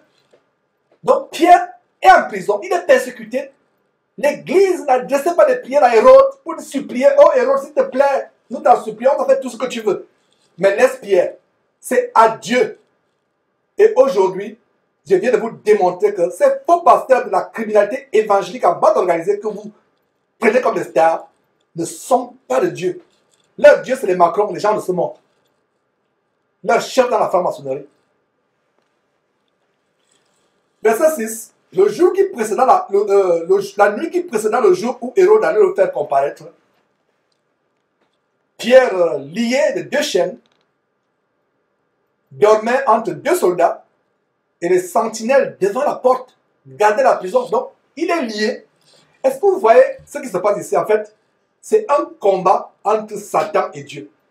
Satan est conscient que Dieu peut faire délivrer Pierre. Alors, Satan amène les chefs aveuglés par lui à prendre toutes les précautions à redoubler, tripler, quadrupler de sévérité. Regardez, 2 soldats, il a enchaîné. Il dort à côté de 2 soldats. Pas les autres. Il le garde. Et devant la prison, il y avait des sentinelles devant la prison. Et regardez ce qui se passe. Voici un ange du Seigneur survint et une lumière brillait dans la prison. L'ange réveilla Pierre en le frappant du côté et en disant, lève-toi promptement. Les chaînes tombèrent de ses mains. Les chaînes tombèrent de ses mains. Est-ce que les anges qui étaient à côté ont vu l'ange? Pas du tout. Ils ne pouvaient pas voir l'ange. Ils ont été aveuglés. Une lumière brilla dans la prison. Les chaînes tombaient. Les chaînes ne pouvaient pas être ouvertes si vous n'avez pas la clé pour les ouvrir, n'est-ce pas? C'est comme les menottes. Un policier vous met les menottes. Il met la menotte dans sa poche intérieure. Vous ne pouvez pas avoir accès à ça. Puisque vous êtes menotté, il met les clés à l'intérieur. Il faut les clés pour enlever les menottes. C'est le cas avec Pierre. Est-ce que vous voyez la puissance de Dieu? Dieu n'a pas besoin d'une clé pour ouvrir une porte dans votre vie. Dieu n'a pas besoin d'une clé pour couper les chaînes ou le cadenas que les sorciers ont mis dans votre vie. Est-ce que vous comprenez? Vous avez des chaînes dans votre vie.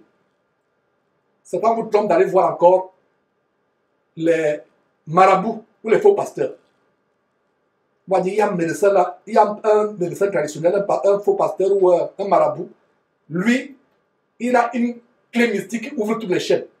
Comme il y a les chaînes dans ta vie, comme il y a les cadenas dans ta vie, alors va voir ce marabout, va voir ce faux pasteur, il a une clé mystique qui ouvre toutes les chaînes. Dieu n'a pas besoin d'une clé pour ouvrir le cadenas par lequel on t'a enfermé la vie. On t'a enfermé, on a fermé ta vie. Dieu n'a pas besoin d'une clé pour briser les chaînes par lesquelles tu es enfermé, soit physiquement, soit spirituellement. Quand tu es agréable à Dieu, quand Dieu exauce tes prières, quand tu as la foi, Dieu ouvre ces chaînes tombent de tes mains, de tes pieds, de ton cou, d'elles-mêmes. Le cadenas par lequel ta vie est fermée, ce cadenas s'ouvre de lui-même et il tombe. Est-ce que vous comprenez? Voilà la grande leçon par rapport à ce qui se passe. Les chaînes tombèrent. Mes frères et sœurs, les chaînes tombent d'elles-mêmes. Parce que Pierre était agréable à Dieu. L'Église a dressé des prières, des supplications à Dieu et Dieu a agréé cela. Dieu envoie un ange, les chaînes tombent d'elles-mêmes sans qu'il y ait besoin d'avoir une clé. Verset 8, l'ange lui dit, mets ta ceinture et tes sandales. Et il fit ainsi. L'ange lui dit encore, enveloppe-toi de ton manteau et suis-moi. Est-ce que vous voyez comment l'ange prend soin de nous? En fait, c'est l'amour de Dieu. Jusqu'au manteau, l'ange se rend compte. Parce que un ange ne peut pas avoir foi. Un ange n'est pas affecté par les éléments de la nature tels que l'eau, la matière, le feu, le vent. Un ange peut marcher dans une fournaise ardente sans se brûler. Un ange peut entrer dans un volcan où il y a des larves qui brûlent à 2000 degrés centigrades. Il entre, rien ne lui arrive. Allez lire encore Daniel chapitre 3, quand Shadrach, Meshach et Abednego, qui avaient défié le roi, qui avaient dit au roi Nebuchadnezzar, nous ne nous prosternerons point devant la statue que tu as élevée. Alors, le roi ordonna qu'on chauffât la fournaise ardente 7 fois plus extraordinairement qu'il ne convenait de la chauffer d'habitude, au point où, quand les soldats jetèrent Shadrach, Meshach et Abednego dans la fournaise ardente, la flamme, la fournaise ardente était chauffée tellement extraordinairement que ceux qui avaient jeté Shadrach, Meshach et Abednego furent happés par la chaleur et furent brûlés. Et pour ceux qui ne comprennent pas ce qu'était une fournaise ardente, c'était comme les hauts fourneaux dans la métallurgie. La fournaise, chauffée une fois, était capable de faire fondre un poteau d'acier, de faire liquéfier un poteau en acier, de le rendre liquide, chauffé une fois. Mais pour les 3 merveilleux serviteurs de Dieu, Shadrach, Meshach et Abednego, il ne s'agissait pas d'être chauffé une fois. Une fois, c'est suffisant pour faire fondre un grand poteau en acier ou en fer. Mais ça a été chauffé 7 fois. Et la flamme brûla, la flamme happa. Ceux qui avaient jeté Shadrach, Meshach et Abednego, et ils furent tués, brûlés. Du coup, ils ont disparu. Mais qu'est-ce que le roi, qui se leva, effrayé, dit? Mais nous n'avons pas jeté 3 personnes dans la fournaise à Adam. Les gens disent oui, certainement au roi. Mais je vois 3 hommes qui marchent dans la fournaise, ils n'ont pas de mal. Et le 4e, qui marche aussi avec eux, ressemble à un fils de Dieu. En fait, il a vu un ange. Voilà une preuve. Donc quand il dit les choses, je les soutiens par les passages bibliques. Un ange ne peut pas être brûlé par le feu. Un ange ne peut pas se noyer dans l'eau. Un ange ne peut pas être tué par un éboulement de terre. Un ange peut passer à travers un mur. Comment l'ange est entré dans la prison? L'ange n'a pas froid. L'ange n'a pas chaud. Il est au-dessus des éléments de nature. Et la bonne nouvelle, c'est que c'est le corps, nous aurons un corps merveilleux, plus merveilleux encore que celui des anges, au retour de Jésus-Christ. Soyons consolés par cette parole qui vient de sortir de ma bouche. À savoir que nous aurons un corps merveilleux, infiniment plus merveilleux que celui des anges. Un corps qui ne souffre pas la chaleur. Un corps qui n'aura pas besoin d'un manteau pour se couvrir du froid. Un corps qui n'aura pas besoin de la climatisation pour se protéger de la chaleur. Voilà le corps que nous aurons. Donc vous qui passez le temps à vouloir changer votre corps, botox, injection sur les fesses, injection sur les seins, injection aux lèvres, injection tout pour changer votre corps.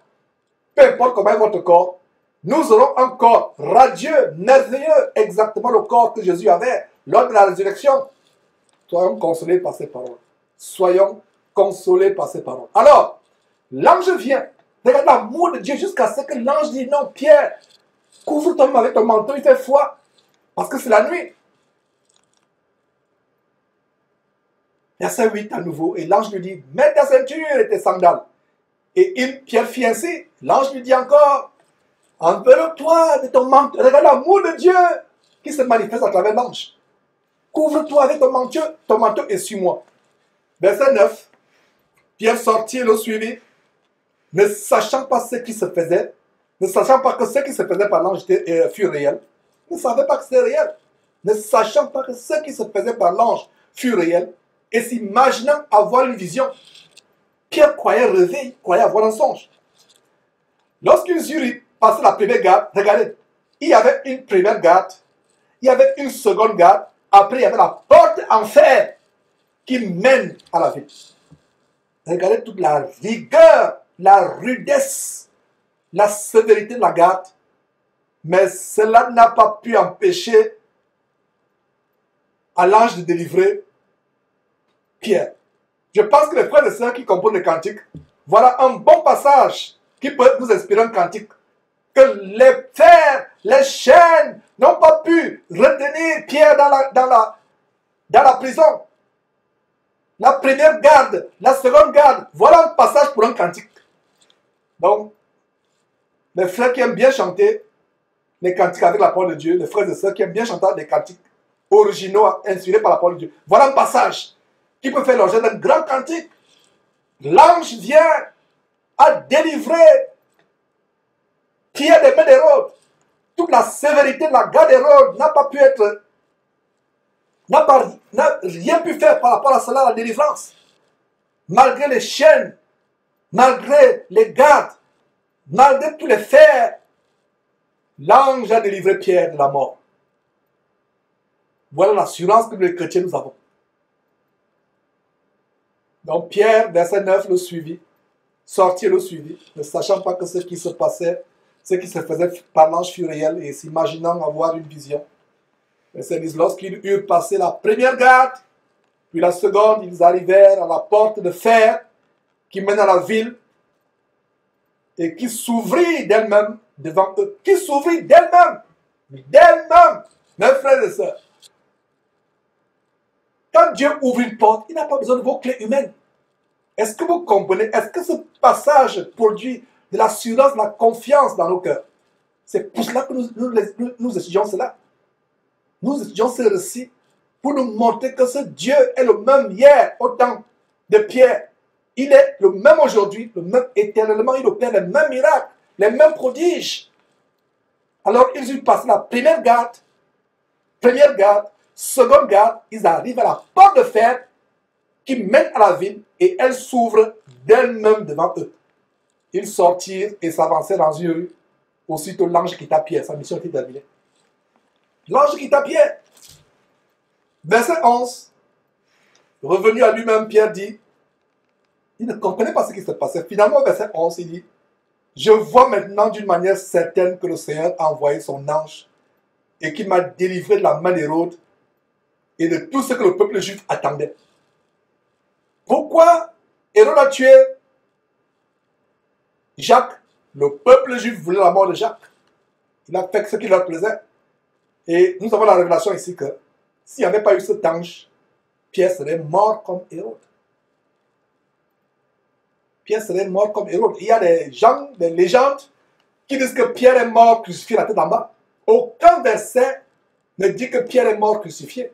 Jésus nous montre la manière par laquelle Pierre devait mourir. Pierre devait mourir rassasié le jour. C'est pour ça que je vous ai parlé tout à l'heure du contraste entre la manière par laquelle Jacques finit ses jours sur terre et la manière par laquelle Pierre finit ses jours sur terre. Parce qu'il y a eu une rumeur qui courait que Pierre ne verra jamais la mort parce que Jésus avait dit à Pierre, montré à Pierre la manière par laquelle Pierre mourrait. Il disait que quand tu étais petit, on t'habillait, on te tenait par la main, on te conduisait. Et c'est ce qui se passera quand tu seras vieux. Voilà la manière par laquelle tu vas mourir. Et les frères, les autres apôtres, les disciples autour de Pierre et de Jésus ont commencé à répandre la rumeur que Pierre ne mourrait pas. Dieu ne ment pas et le Fils de Dieu ne ment pas. Donc vous avez la certitude vis-à-vis sur la base de cette promesse que Pierre est mort rassasié de jour. Donc ces légendes, ces fables et généalogies qui vous montrent que Pierre a été crucifié la tête en bas, ça n'est pas dans la Bible. La Bible nous montre comment Pierre devait mourir. Jésus-Christ l'a dit lui-même. Voilà, verset 11. Revenu à lui-même, Pierre dit, je vois maintenant d'une manière certaine que le Seigneur a envoyé son ange et qu'il m'a délivré de la main d'Hérode. Non seulement de la main d'Hérode et de tout ce que le peuple juif attendait. Qu'est-ce que le peuple juif attendait? La mort de Pierre.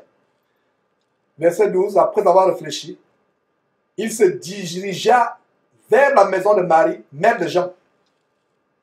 Et selon ma compréhension, je peux me tromper, mais ma compréhension c'est que cette mère de Jean, c'est elle qui venait le père de Jacques. Mère de Jean et Jacques. Donc voilà, il se dirige vers la maison de Marie, mère de Jean, surnommée Marc, où beaucoup de personnes étaient réunies et priaient.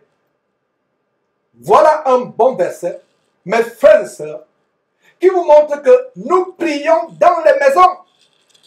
Qu'est-ce qu'il faut encore vous dire? Il se dirigeait au temple? Non. Puisque le temple était dirigé par les chefs des Juifs qui avaient fait tuer Hérode. Ces Juifs qui avaient excité Hérode à tuer Jacques par l'épée. Qu'est-ce qui se passe? Nous voyons que ces Juifs, c'est eux dont les chefs dirigeaient les synagogues, dirigeaient le temple qui était à Jérusalem. Pierre ne pouvait pas aller au temple. Marie, mère de Jean, appelée Marc et les autres frères qui étaient réunis, où il a dit beaucoup de personnes étaient réunies. Il y a des gens qui me disent que frère, la maison, si la maison est petite, est-ce que vous avez bien lu ce verset, verset 12? Après avoir réfléchi, Pierre se dirigea vers la maison de Marie, mère de Jean, surnommée Marc, où des personnes étaient réunies. C'est ce que vous lisez? Non. J'aimerais qu'on souligne où beaucoup de personnes étaient réunies et priaient. Donc, même si la maison est petite, si c'est la volonté de Dieu, beaucoup de gens pourraient se réunir. Et si il y a même beaucoup de personnes, l'église qui se réunit dans votre maison devient grande, divisez cette église par 2, par 3 selon le nombre de personnes et envoyez-la dans d'autres maisons. Voilà un bon verset qui nous montre que c'est dans la maison que nous prions. Dans les maisons. Les gens du temple vous persécutent. Vous allez encore dans le temple. Ils ne pouvaient plus aller dans le temple. Puisque ces Juifs qu'Hérode voulait plaire parmi ces juifs qui désiraient la mort de Pierre, qui étaient jaloux des miracles, de ce que le peuple suivait maintenant, les disciples de Jésus-Christ. Le peuple se détournait du pharisaïsme et du sadducéanisme. Ils étaient jaloux. Ils ne pouvaient plus aller dans ces temples, mes frères et sœurs. Est-ce que c'est clair? Est-ce que c'est clair? Alors, voilà les gens qui prient dans la maison. Alors, verset 13. Pierre frappa la porte du vestibule et une servante nommée Rhode s'approcha pour écouter. Elle reconnut la voix de Pierre et dans sa joie, il était en train de prier pour Pierre, intercéder auprès de Dieu pour Pierre. Dans sa joie, au lieu d'ouvrir, elle courut annoncer que Pierre était devant la porte. Voilà une jeune femme, une servante sage. Elle ne s'est pas empressée d'ouvrir. Vous voyez la sagesse. Elle était dans la joie. Elle ne s'est pas laissée emporter par la joie. On supposait que c'était un soldat envoyé par Hérode qui avait imité la voix de Pierre. Pour qu'on ouvre la porte tranquillement, pour qu'il n'ait pas cassé la porte. Cette jeune est prudente, donc soyons prudents. Elle ne s'est pas empressée à ouvrir la porte. C'est vrai qu'elle a reconnu la voix de Pierre. Soyons prudents, mes frères et sœurs. Quelqu'un qui le cognait, frappa la porte. Si c'était dans la nuit, vous reconnaissez la voix. Ne vous empressez pas d'ouvrir. Voilà la sagesse. Voilà comment Dieu nous protège par la sagesse. Donc, elle ne s'est pas empressée d'ouvrir, malgré le fait qu'elle était dans la joie. Mais au lieu d'ouvrir, elle courut pour annoncer que Pierre était devant la porte. Beaucoup de personnes vont croire que c'est une farce. C'est une farce. Alors, verset 14, plutôt le verset 15, ils lui dirent, tu es folle. Mais elle affirma que la chose était vraie. Et ils dirent, c'est son ange. Cependant, Pierre continue à frapper. Ils ouvrirent. Maintenant, c'est eux. Ce n'est plus une seule personne. Tous, ils sont partis. Ils ont ouvert. Il faisait très nuit. Et c'est dans un contexte où on les persécutait. Ils ouvrirent et furent étonnés de le voir. Verset 17. Pierre ayant de la main fait signe de se taire, leur raconta comment le Seigneur l'avait tiré de la prison. Est-ce que vous voyez la bienséance dans l'église? Pierre leur fait signe de la main de se taire. Aujourd'hui, les églises sont des véritables marchés. Il y a toute une cacophonie, un brouhaha, beaucoup de bruit. Mais ce verset 17 nous révèle un détail de comment les réunions d'église au 1er siècle se passaient avec la bienséance. Regardez, cette nuit de réveil, où les gens tournent le ventre, le bas-ventre, ils tournent le ventre, ils dansent. Regardez, comparez avec le verset 17. Comparez vos soi-disant églises avec le verset 17. Voilà une réunion d'église où les gens priaient. Ils priaient Dieu. Les voisins ne pouvaient même pas savoir ce qui se passe à l'intérieur. Ils priaient Dieu. Et le verset 17 est une très grande révélation de comment l'ordre et la bienséance, et non pas le désordre et le dérèglement. Regardez cette nuit de réveil. Les gens rentrent le matin, après une nuit de réveil, ils ont les courbatures comme si c'était en bois de nuit. Ils ont tournoyé le bas-ventre, ou ils ont les courbatures aux fesses. Au rythme de la batterie, des ronronnements de la guitare basse. Ils rentrent là-bas, ils sont fatigués, ils ont les courbatures au derrière. Mais voilà comment l'église se tient. Il y a la bienséance. Pierre aurait dû parler, mais Pierre leur fait signe de se taire, parce qu'il ne va pas la parole. Est-ce que vous comprenez? Aujourd'hui, vous êtes dans une assemblée, quelqu'un de prier. Amen à gauche, amen à droite. Oh, teach pasteur. C'est-à-dire ancien pasteur. Oui, homme de Dieu, ancien. Ça devient comme un match de boxe. Où on dit, oui, frappe, donne un coup, donne l'hypercule, esquive, fais ceci. Ou dans un stade où on regarde le basket, les gens crient. Est-ce que vous comprenez comment la plupart des églises aujourd'hui ne sont pas des églises de Dieu? Voilà le verset 17. Je peux faire une heure d'enseignement sur le verset 17. Je peux faire une heure d'enseignement sur le verset 17. La bienséance dans l'église. Pierre leur ayant fait signe. Ces gens qui étaient contents, qui parlaient, ils furent étonnés. Pierre lève la main, leur fait signe de se taire. Parce que Pierre ne pouvait pas parler en même temps que. C'est la même chose. Et on a remarqué que les femmes sont plus bavardes dans ces soi-disant églises qui ne sont que des habitations de démons. C'est pour ça que la Bible dit en 1 Corinthiens chapitre 14 que les femmes se taisent dans les assemblées. Et non seulement les femmes, même les hommes, avant de parler, Levez la main pour s'assurer qu'il n'y a pas de chahut, qu'il n'y a pas de brouhaha, qu'il n'y a pas de cacophonie. Et il y a des assemblées où les gens prient ensemble, ils parlent en langue. Et ce détail est réglé des gens qui parlent en langue à haute voix, tous parlent en langue ensemble. C'est la cacophonie. Et l'apôtre Paul, inspiré par le Saint-Esprit, dit, si vous tous vous mettez à parler en langue dans une assemblée, et que quelqu'un du monde entre, vient, ne dira-t-il pas que vous êtes fou? Même dans une assemblée, en parlant en langue, il faut une interprétation. Il faut interpréter, il faut la bienséance. Dieu n'est pas un Dieu de désordre, mais un Dieu de paix, comme dans toutes les églises des saints. Regardez comment Pierre lève la main, leur fait signe de cette terre, parce que Pierre ne pouvait pas parler en même temps que eux. Donc, mon frère, quand tu es dans une vraie réunion d'église, pas dans les maisons de joie, pas dans les bordels évangéliques, quand tu as une vraie église qui se réunit dans les maisons, quand vous priez, vous n'embêtez pas les voisins. Un voisin peut passer devant la porte, dehors, ne sait même pas qu'il y a des gens. Même quand on chante les cantiques, on n'a pas besoin de lever la voix. Vous n'avez pas besoin d'exploser vos cordes vocales. Même en chantant les cantiques à voix basse, même en murmurant, en chantant en murmurant, Dieu vous écoute. Ne pensez pas que c'est en faisant exploser les cordes vocales que Dieu va vous écouter. Il y a des gens qui, quand ils commencent à prier, c'est comme s'ils bagarraient. C'est comme s'ils se bagarraient. Non. Vous levez votre... Surtout quand on parle à Dieu, ayons une attitude empreinte de déférence quand on parle à Dieu. De déférence. Ne parlons pas à Dieu n'importe comment.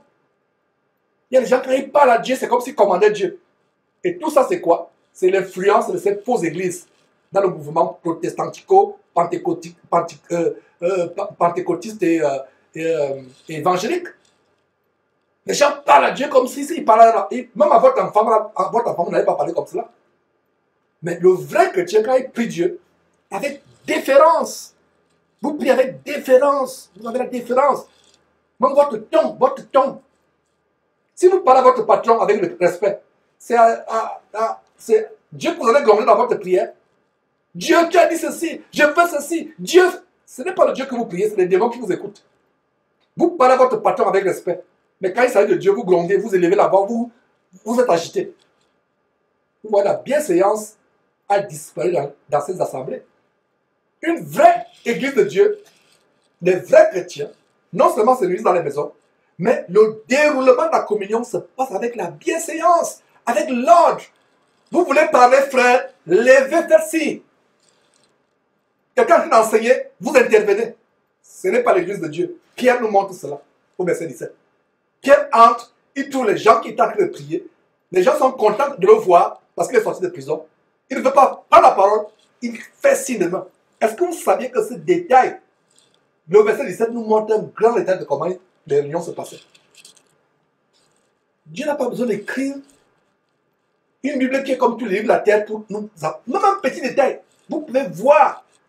Voilà un détail de comment les réunions de l'église se passaient. On voit que c'est dans la maison de Marie, mère de Jean, et on voit la bienséance, le déroulement. Il n'y avait pas de désordre. Et Paul, inspiré par son esprit, révèle ce détail en 1 Corinthiens chapitre 14. Dieu n'est pas un Dieu de désordre, mais un Dieu de paix. Pas de bruit, pas de désordre, pas de brouhaha, pas de cacophonie, pas de tohu-bohu dans les réunions. Il faut l'ordre et la bienséance. Donc, verset 17, Pierre leur ayant de la main fait signe de cette terre, leur raconta comment le Seigneur l'avait tiré de la prison. Et il dit, annoncez-le à Jacques et aux frères. Puis il sortit et s'en alla dans un autre lieu. Et les gens m'ont dit, mais Jacques ici, mais plus tard, on ne voit plus haut que Jacques a été tué. Mais de quel Jacques il s'agit? N'oubliez pas qu'il y a un Jacques qui était le frère de Jésus dans la chair. Et comme on a vu il y a plusieurs semaines, quelques mois, en Actes chapitre 1, après la montée de Jésus au ciel, les disciples, les apôtres, ainsi que les frères du Seigneur Jésus dans la chair, ainsi que Marie, sa mère, attendaient le Saint-Esprit. Donc ce Jacques n'est pas le Jacques qui a été tué. Voilà le détail, annoncez-le à Jacques et aux frères. Puis il sortit et s'en alla dans un autre lieu. Verset 18. Alors il va dans un autre lieu. il y avait du travail, il laisse cette église qui est dans cette maison, il va. Est-ce que vous voyez? Il n'est pas resté dans cette église. On a notre lieu. Et on va voir, on a vu comment, au verset 10, au chapitre 10 de Actes, pardon, pas le verset, chapitre 10 de Actes, au chapitre 11, chapitre 10, comment il logeait chez un autre Simon, un corroyeur au bord de la mer. Chacun sert en son lieu, à son endroit. Voilà, il s'en alla dans un autre lieu. Verset 18, quand il fit jour, les soldats furent dans une grande agitation pour savoir ce que Pierre était devenu. Ils ne pouvaient pas comprendre. Alors nous voyons le tourmenté roi Hérode, verset 19. Hérode s'étant mis à sa recherche et ne l'ayant pas trouvé, interrogea les gardes et donnant l'ordre qu'on les mène au supplice. Voilà comment Hérode, ce roi fou, tourmenté, a fait exécuter, a fait tuer les gardes.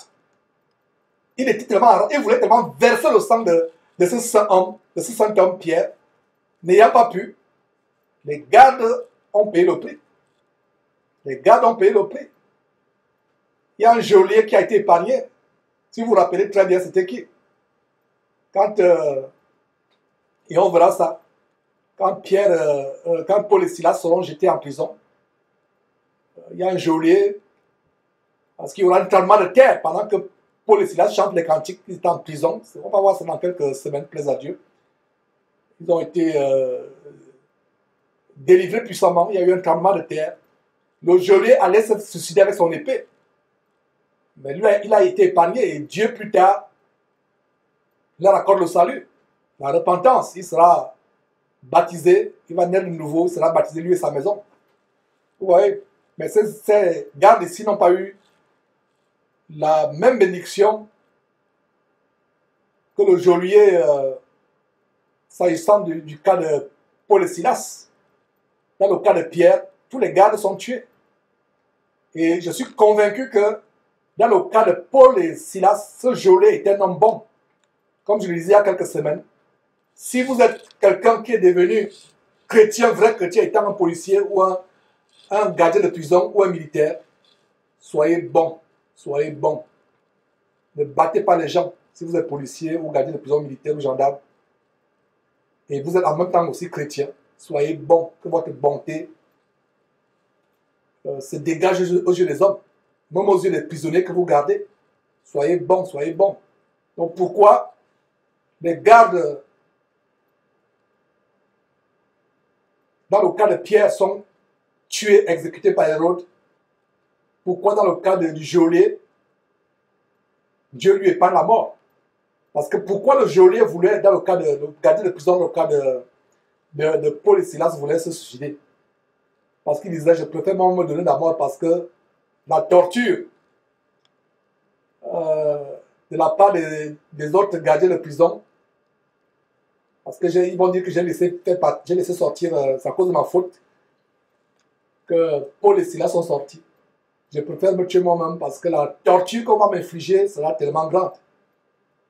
Donc voilà, vous comprenez qu'il ne voulait pas être torturé, être exécuté comme c'est dans le cas de Pierre.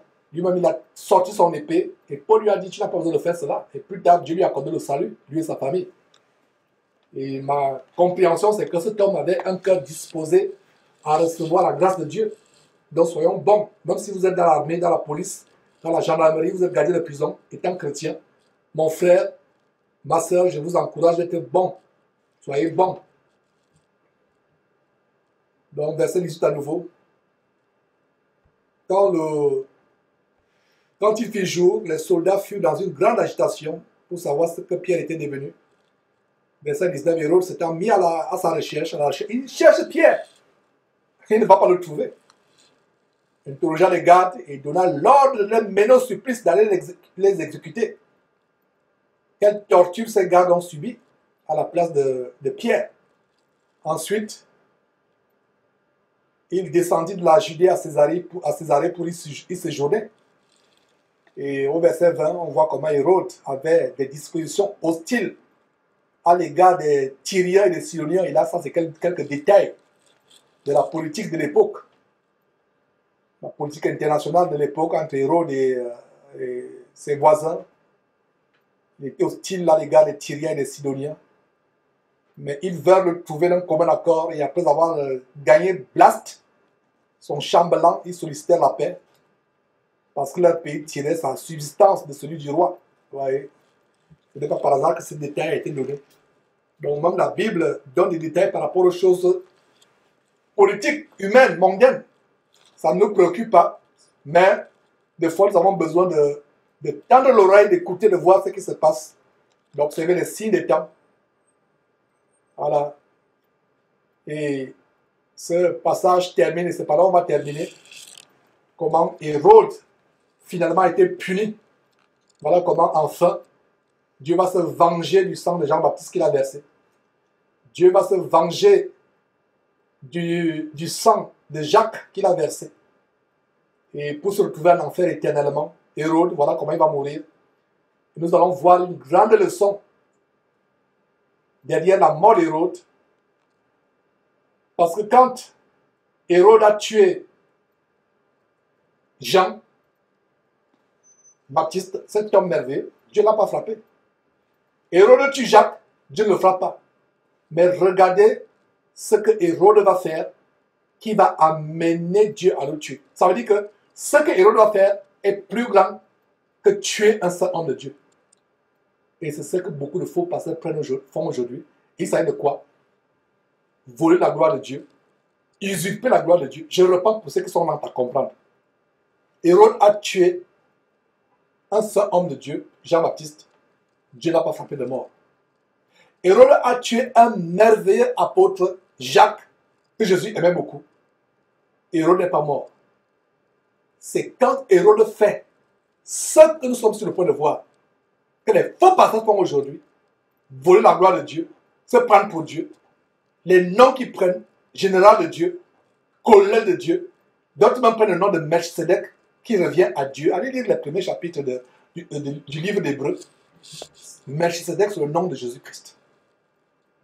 C'est la révélation que nous avons au début du livre d'Hébreux. Certains prennent la gloire à Dieu. Ils ont les trônes dans leurs habitations de démons qu'ils appellent église bâtiment. Ils se font adorer comme Dieu. Quand ils languent, il faut vous prosterner. Il y a certains, on porte sur le dos pour qu'ils prêchent. Il y a d'autres, il faut d'abord que vous allongez, ils marchent sur vous pour entrer à l'église. Vous vous prosternez. Il a pris la gloire de Dieu. Voilà ce que le Saint-Esprit m'inspire. Comme nous terminons ce chapitre 12, à savoir que Hérode a tué Jean-Baptiste, de qui Jésus a dit de tous ceux qui sont nés de femmes, il n'y a aucun homme qui fut comme lui. Que Dieu aimait tellement Jean-Baptiste. C'est ce Jean-Baptiste qui a baptisé notre Seigneur Jésus-Christ. Hérode le tue, il ne meurt pas. Hérode tue Jacques, il ne meurt pas. C'est quand Hérode fait ce que nous sommes sur le point de lire qu'il meurt. Ça doit nous remplir de frayeur. Donc si toi, qui es derrière ces pasteurs comme J.P. Makanzou, Vantard, les Mukendi, les Karambiri, autres qui sont vantards, les Matolo Chinassi, qui se vantent, qui parlent la gloire de Dieu, qu'on adore comme si c'était Dieu. Si vous les avez suivis, faites attention. Eux, ils ne peuvent plus avoir peur. Il n'y a pas la crainte de Dieu dans leur cœur. Ils ont la conscience morte. Mais vous qui les idolâtrez, puis cet enseignement par lequel nous finissons, vous faire avoir peur. Hérode tue ce grand homme de Dieu, Jean-Baptiste, il ne meurt pas. Hérode tue Jacques, il ne meurt pas. Hérode peut même tuer les gardes, il ne meurt pas. Il coule le sang, il ne meurt pas. Mais il fait quelque chose qui va le faire mourir, qui va faire que Dieu le tue. Donc, c'est quelque chose qu'il va faire. C'est plus que tuer, c'est plus que le meurtre. Il s'agit de quoi? Voler la gloire de Dieu, usurper la gloire de Dieu. Est-ce que vous comprenez, mes frères et sœurs? J'espère que vous avez compris. Alors, verset 21, à un jour fixé, Hérode, revêtu de ses habits royaux, les habits royaux, roi de Judée, et assis sur son trône, les haranga publiquement. Les haranga publiquement. Il parla, il haranga, il donna un discours ce jour-là. Verset 22. Le peuple s'écria. Ce n'est même pas Hérode qui s'est écrié, qui a dit que c'est moi Dieu. C'est moi Dieu. Ce n'est pas Hérode. C'est le peuple. Voix d'un Dieu et non d'un homme. Est-ce que vous comprenez ce qu'il y a derrière? Donc vous qui appelez ces pasteurs par les noms tels que révérends, parce que quelqu'un qui appelle un homme révérend, quand vous appelez votre pasteur révérend, vous rendez un grand mal à votre pasteur. Vous lui faites avoir le sort d'Hérode, sans le savoir. Ce n'est pas Hérode qui a dit, je suis un Dieu et non un homme. C'est le peuple qui criait, verset 22, voix d'un Dieu et non d'un homme. Et qu'est-ce qui se passe? Verset 23, au même instant, un ange de Dieu, un ange du Seigneur, frappa Hérode, frappa le peuple qui criait. Non! Le peuple criait en disant qu'Hérode est un Dieu et non pas un homme. Mais qui on frappe? C'est Hérode qu'on frappe. Donc quand tu appelles ton pasteur révérend, quand tu appelles ton pasteur général de Dieu, quand tu appelles ton pasteur éternel, comme cet abominable faux pasteur, ce jeune tourmenté du côté du Congo qui s'appelle Éternel Lombo, Lord Lombo, Éternel Lombo. Quand vous l'appelez de ce nom, en fait, vous le maudissez sans le savoir. Regardez ce qui se passe au verset 23. Au même instant, un ange du Seigneur le frappa parce qu'il n'avait pas donné gloire à Dieu et il expira rongé de verre. Hérode aurait pu dire, je ne suis pas Dieu, je suis un homme. Mais quand le peuple disait, gloire, gloire, tu es un Dieu, tu es notre Dieu, tu n'es pas un homme, il se taisait. C'est comme c'est faux passer. Quand on dit général de Dieu, ah, il est content, il sourit, il ricane, il montre toute l'étendue d'âme. Il est content.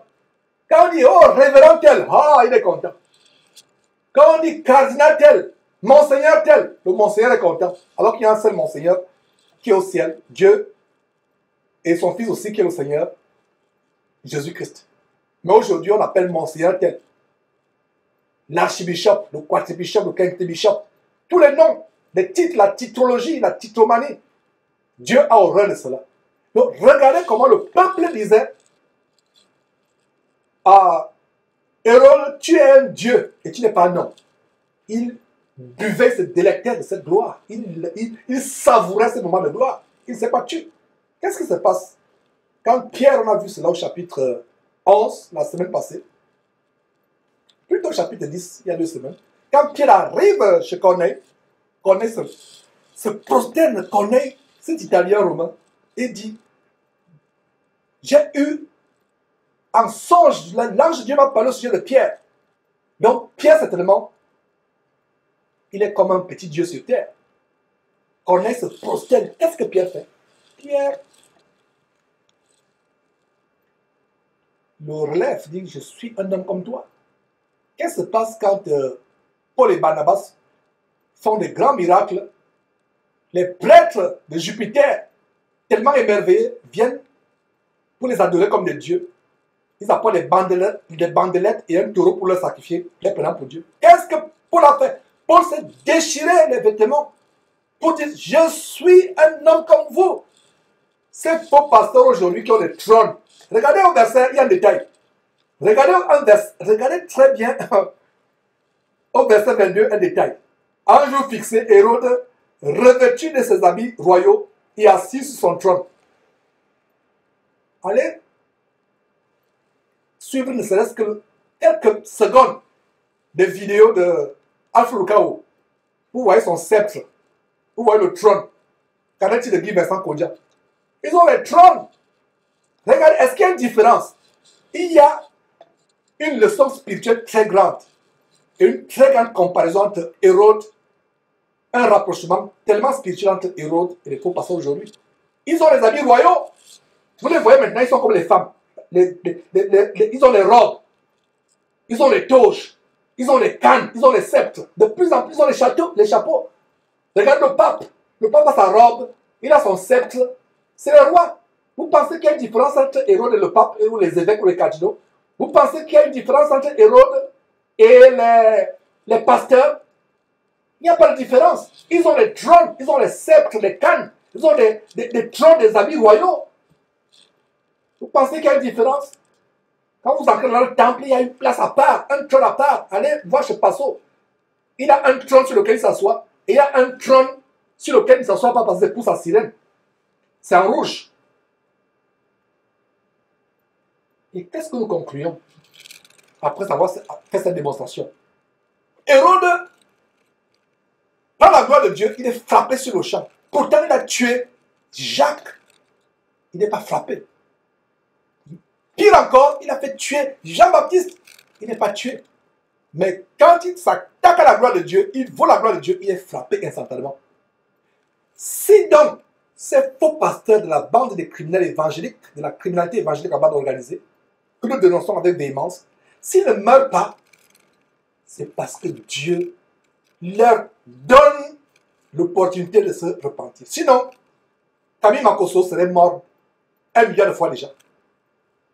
Tous ces faux pasteurs qui défilent dans cette chaîne de prostitution spirituelle Casanema seraient morts. Tous ces faux pasteurs qui défilent sur EMCI, anciennement pas comme international, EMCI, seraient morts. Ces faux chaînes de télévision, soi-disant chrétiennes, mais abominables, qui font défiler des pasteurs avec leur trône, avec les habits royaux, ils seraient morts. Ces pasteurs qui prennent des titres qu'on appelle comme si c'était des dieux, qu'on adore, qu'on vénère, avec des noms tels que révérend. Si tu as appelé un homme révérend, tu as appelé la mort, non seulement sur lui, mais sur toi. Il est temps pour toi de te repentir.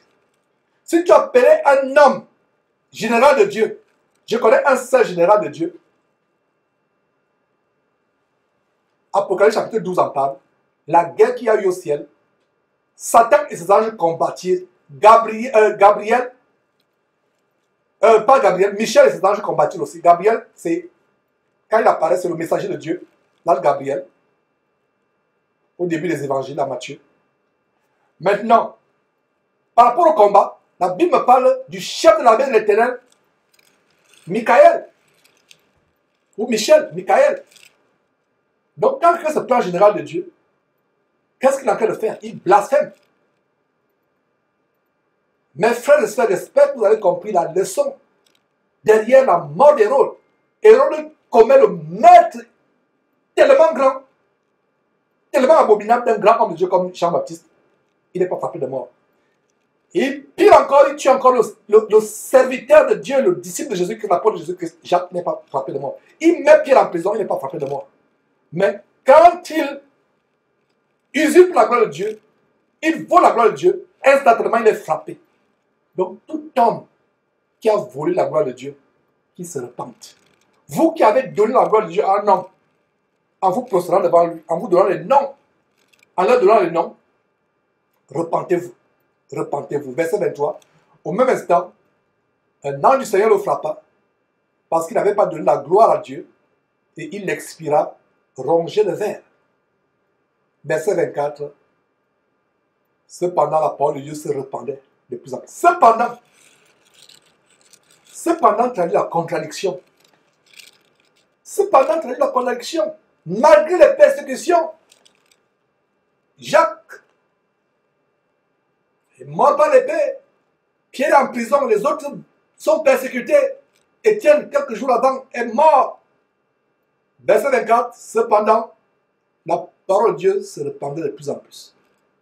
Qu'est-ce que nous apprenons par ce bout de verset?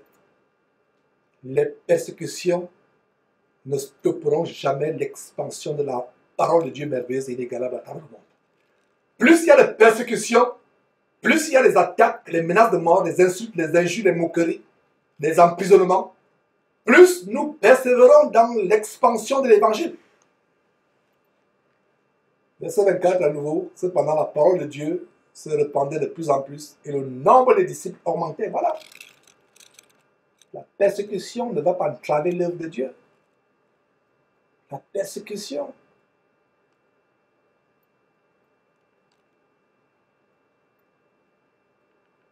Aucun apôtre de Jésus-Christ n'a prié pour que la persécution s'arrête. Quand ils ont prié, le jour où ils ont prié, la terre trembla. Ils ont dit au Seigneur, donne à tes enfants d'être à l'abri de la persécution. Non!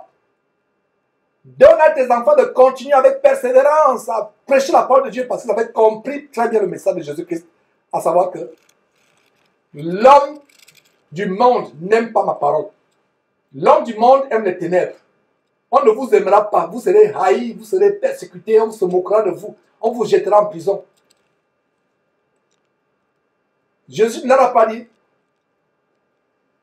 si on vous jette en prison, comme ça, c'était une hypothèse. Jésus a dit, lorsqu'on vous jettera en prison, lorsqu'on vous tiendra devant les tribunaux, ça veut dire que c'est une évidence qu'un chrétien soit traîné devant un tribunal, soit mis en prison injustement. C'est une évidence, surtout quand vous êtes agréable à Dieu. Allez en prison parce que vous avez volé, allez en prison parce que vous avez menacé quelqu'un de mort, allez en prison parce que vous avez voulu tuer quelqu'un, il n'y a pas de problème. Mais si vous allez en prison parce que vous avez dénoncé l'homosexualité, parce que vous avez dénoncé le mal, c'est une gloire devant Dieu. Jésus n'a pas dit si on vous traîne devant les tribunaux. Parce qu'on dit si, c'est une hypothèse qui peut arriver ou qui ne peut pas arriver. Mais il a dit lorsqu'on vous traînera. Donc, quand Jésus dit lorsque, il ne dit pas si. Ce n'est pas une hypothèse, ça arrive. Tu aimes le mal, tu seras à l'aise dans ce monde. Tu détestes le mal et tu aimes la vérité, le monde va t'attaquer.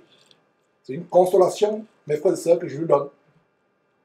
Et voilà comment, malgré le verset 24, malgré les persécutions, la parole de Dieu se répand de plus en plus. Et le nombre des disciples augmente. Terminons par le verset 25. Barnabas et Saul, ou l'apôtre Paul, s'étant acquittés de leur message. Et rappelez-vous, on a vu au chapitre précédent qu'une famine avait été prophétisée par un prophète. Et l'Église a contribué délibérément. On n'a pas imposé à qui que ce soit un certain montant, chacun donnait selon ses moyens. Et l'Église a envoyé ses dons avec Barnabas et Pierre. Donc voilà, pour aider les frères suite à cette famine qui avait sévi. Et cette famine qui avait été prophétisée par Agabus, on a vu cela à la fin du chapitre 11. Donc Barnabas et Saul, ou Paul, après s'être acquittés de leur message, s'en retournèrent à Jérusalem, s'en retournèrent de Jérusalem, emmenant avec eux Jean, surnommé Jacques. Et ma compréhension, c'est que ce Jean, dont la mère était Marie, était le frère de Jacques. Et voilà comment Jean a été consolé de la mort de son frère. Mes frères, c'était un plaisir de partager ces choses. La parole de Dieu est merveilleuse. Examinez cette parole avec vos Bibles ouvertes, ces enseignements, avant de dire Amen. Vérifiez que ce que je dis est exact. Ne dites pas que Georges, tout ce qu'il enseigne est vrai. Avant de dire que ce que Georges enseigne est vrai, vérifiez avec votre Bible si c'est vrai. Nous sommes les hommes, on peut faire des erreurs, il peut avoir des lapsus. Nous ne connaissons qu'en partie. Si un homme pense qu'il connaît la parole de Dieu de A à Z, qu'il est une encyclopédie ambulante, c'est la preuve qu'il ne connaît rien, c'est la preuve même qu'il est de Satan. Pour nous, enfants de Dieu, Dieu est notre capacité, ce n'est pas notre intelligence qui est notre capacité. Nous enseignons avec nos faiblesses, avec nos lacunes de la chair. Et nous rendons grâce à Dieu pour ces lacunes, parce que sans ces lacunes, sans ces faiblesses de la chair, le cœur peut être amené à s'enfler, à penser qu'on est quelque chose alors qu'on n'est rien. Mes frères, je vais tout simplement vous inviter à dire merci au Seigneur pour ces moments. Éternel Dieu, nous te rendons grâce infiniment pour ces moments que nous avons partagés, pour cette parole que tu nous as donné de partager. Seigneur, tu donnes de garder ces paroles, d'être transformés par elles, de ne pas être des auditeurs oubliés. Mais nous mettons à l'œuvre, mettons ces paroles en pratique. Merci Seigneur Dieu, au nom de Jésus-Christ. Amen. Bon mes frères, c'est un plaisir de vous partager cette parole. Plaise à Dieu. Nous reviendrons samedi prochain avec la suite, c'est-à-dire le chapitre 13 du livre d'Actes. Petit à petit, nous sommes en train d'évoluer dans le livre d'Actes. Et par la grâce de Dieu, après le livre d'Actes, nous pourrons entamer le livre d'Exode. Que Dieu vous bénisse. Bye bye.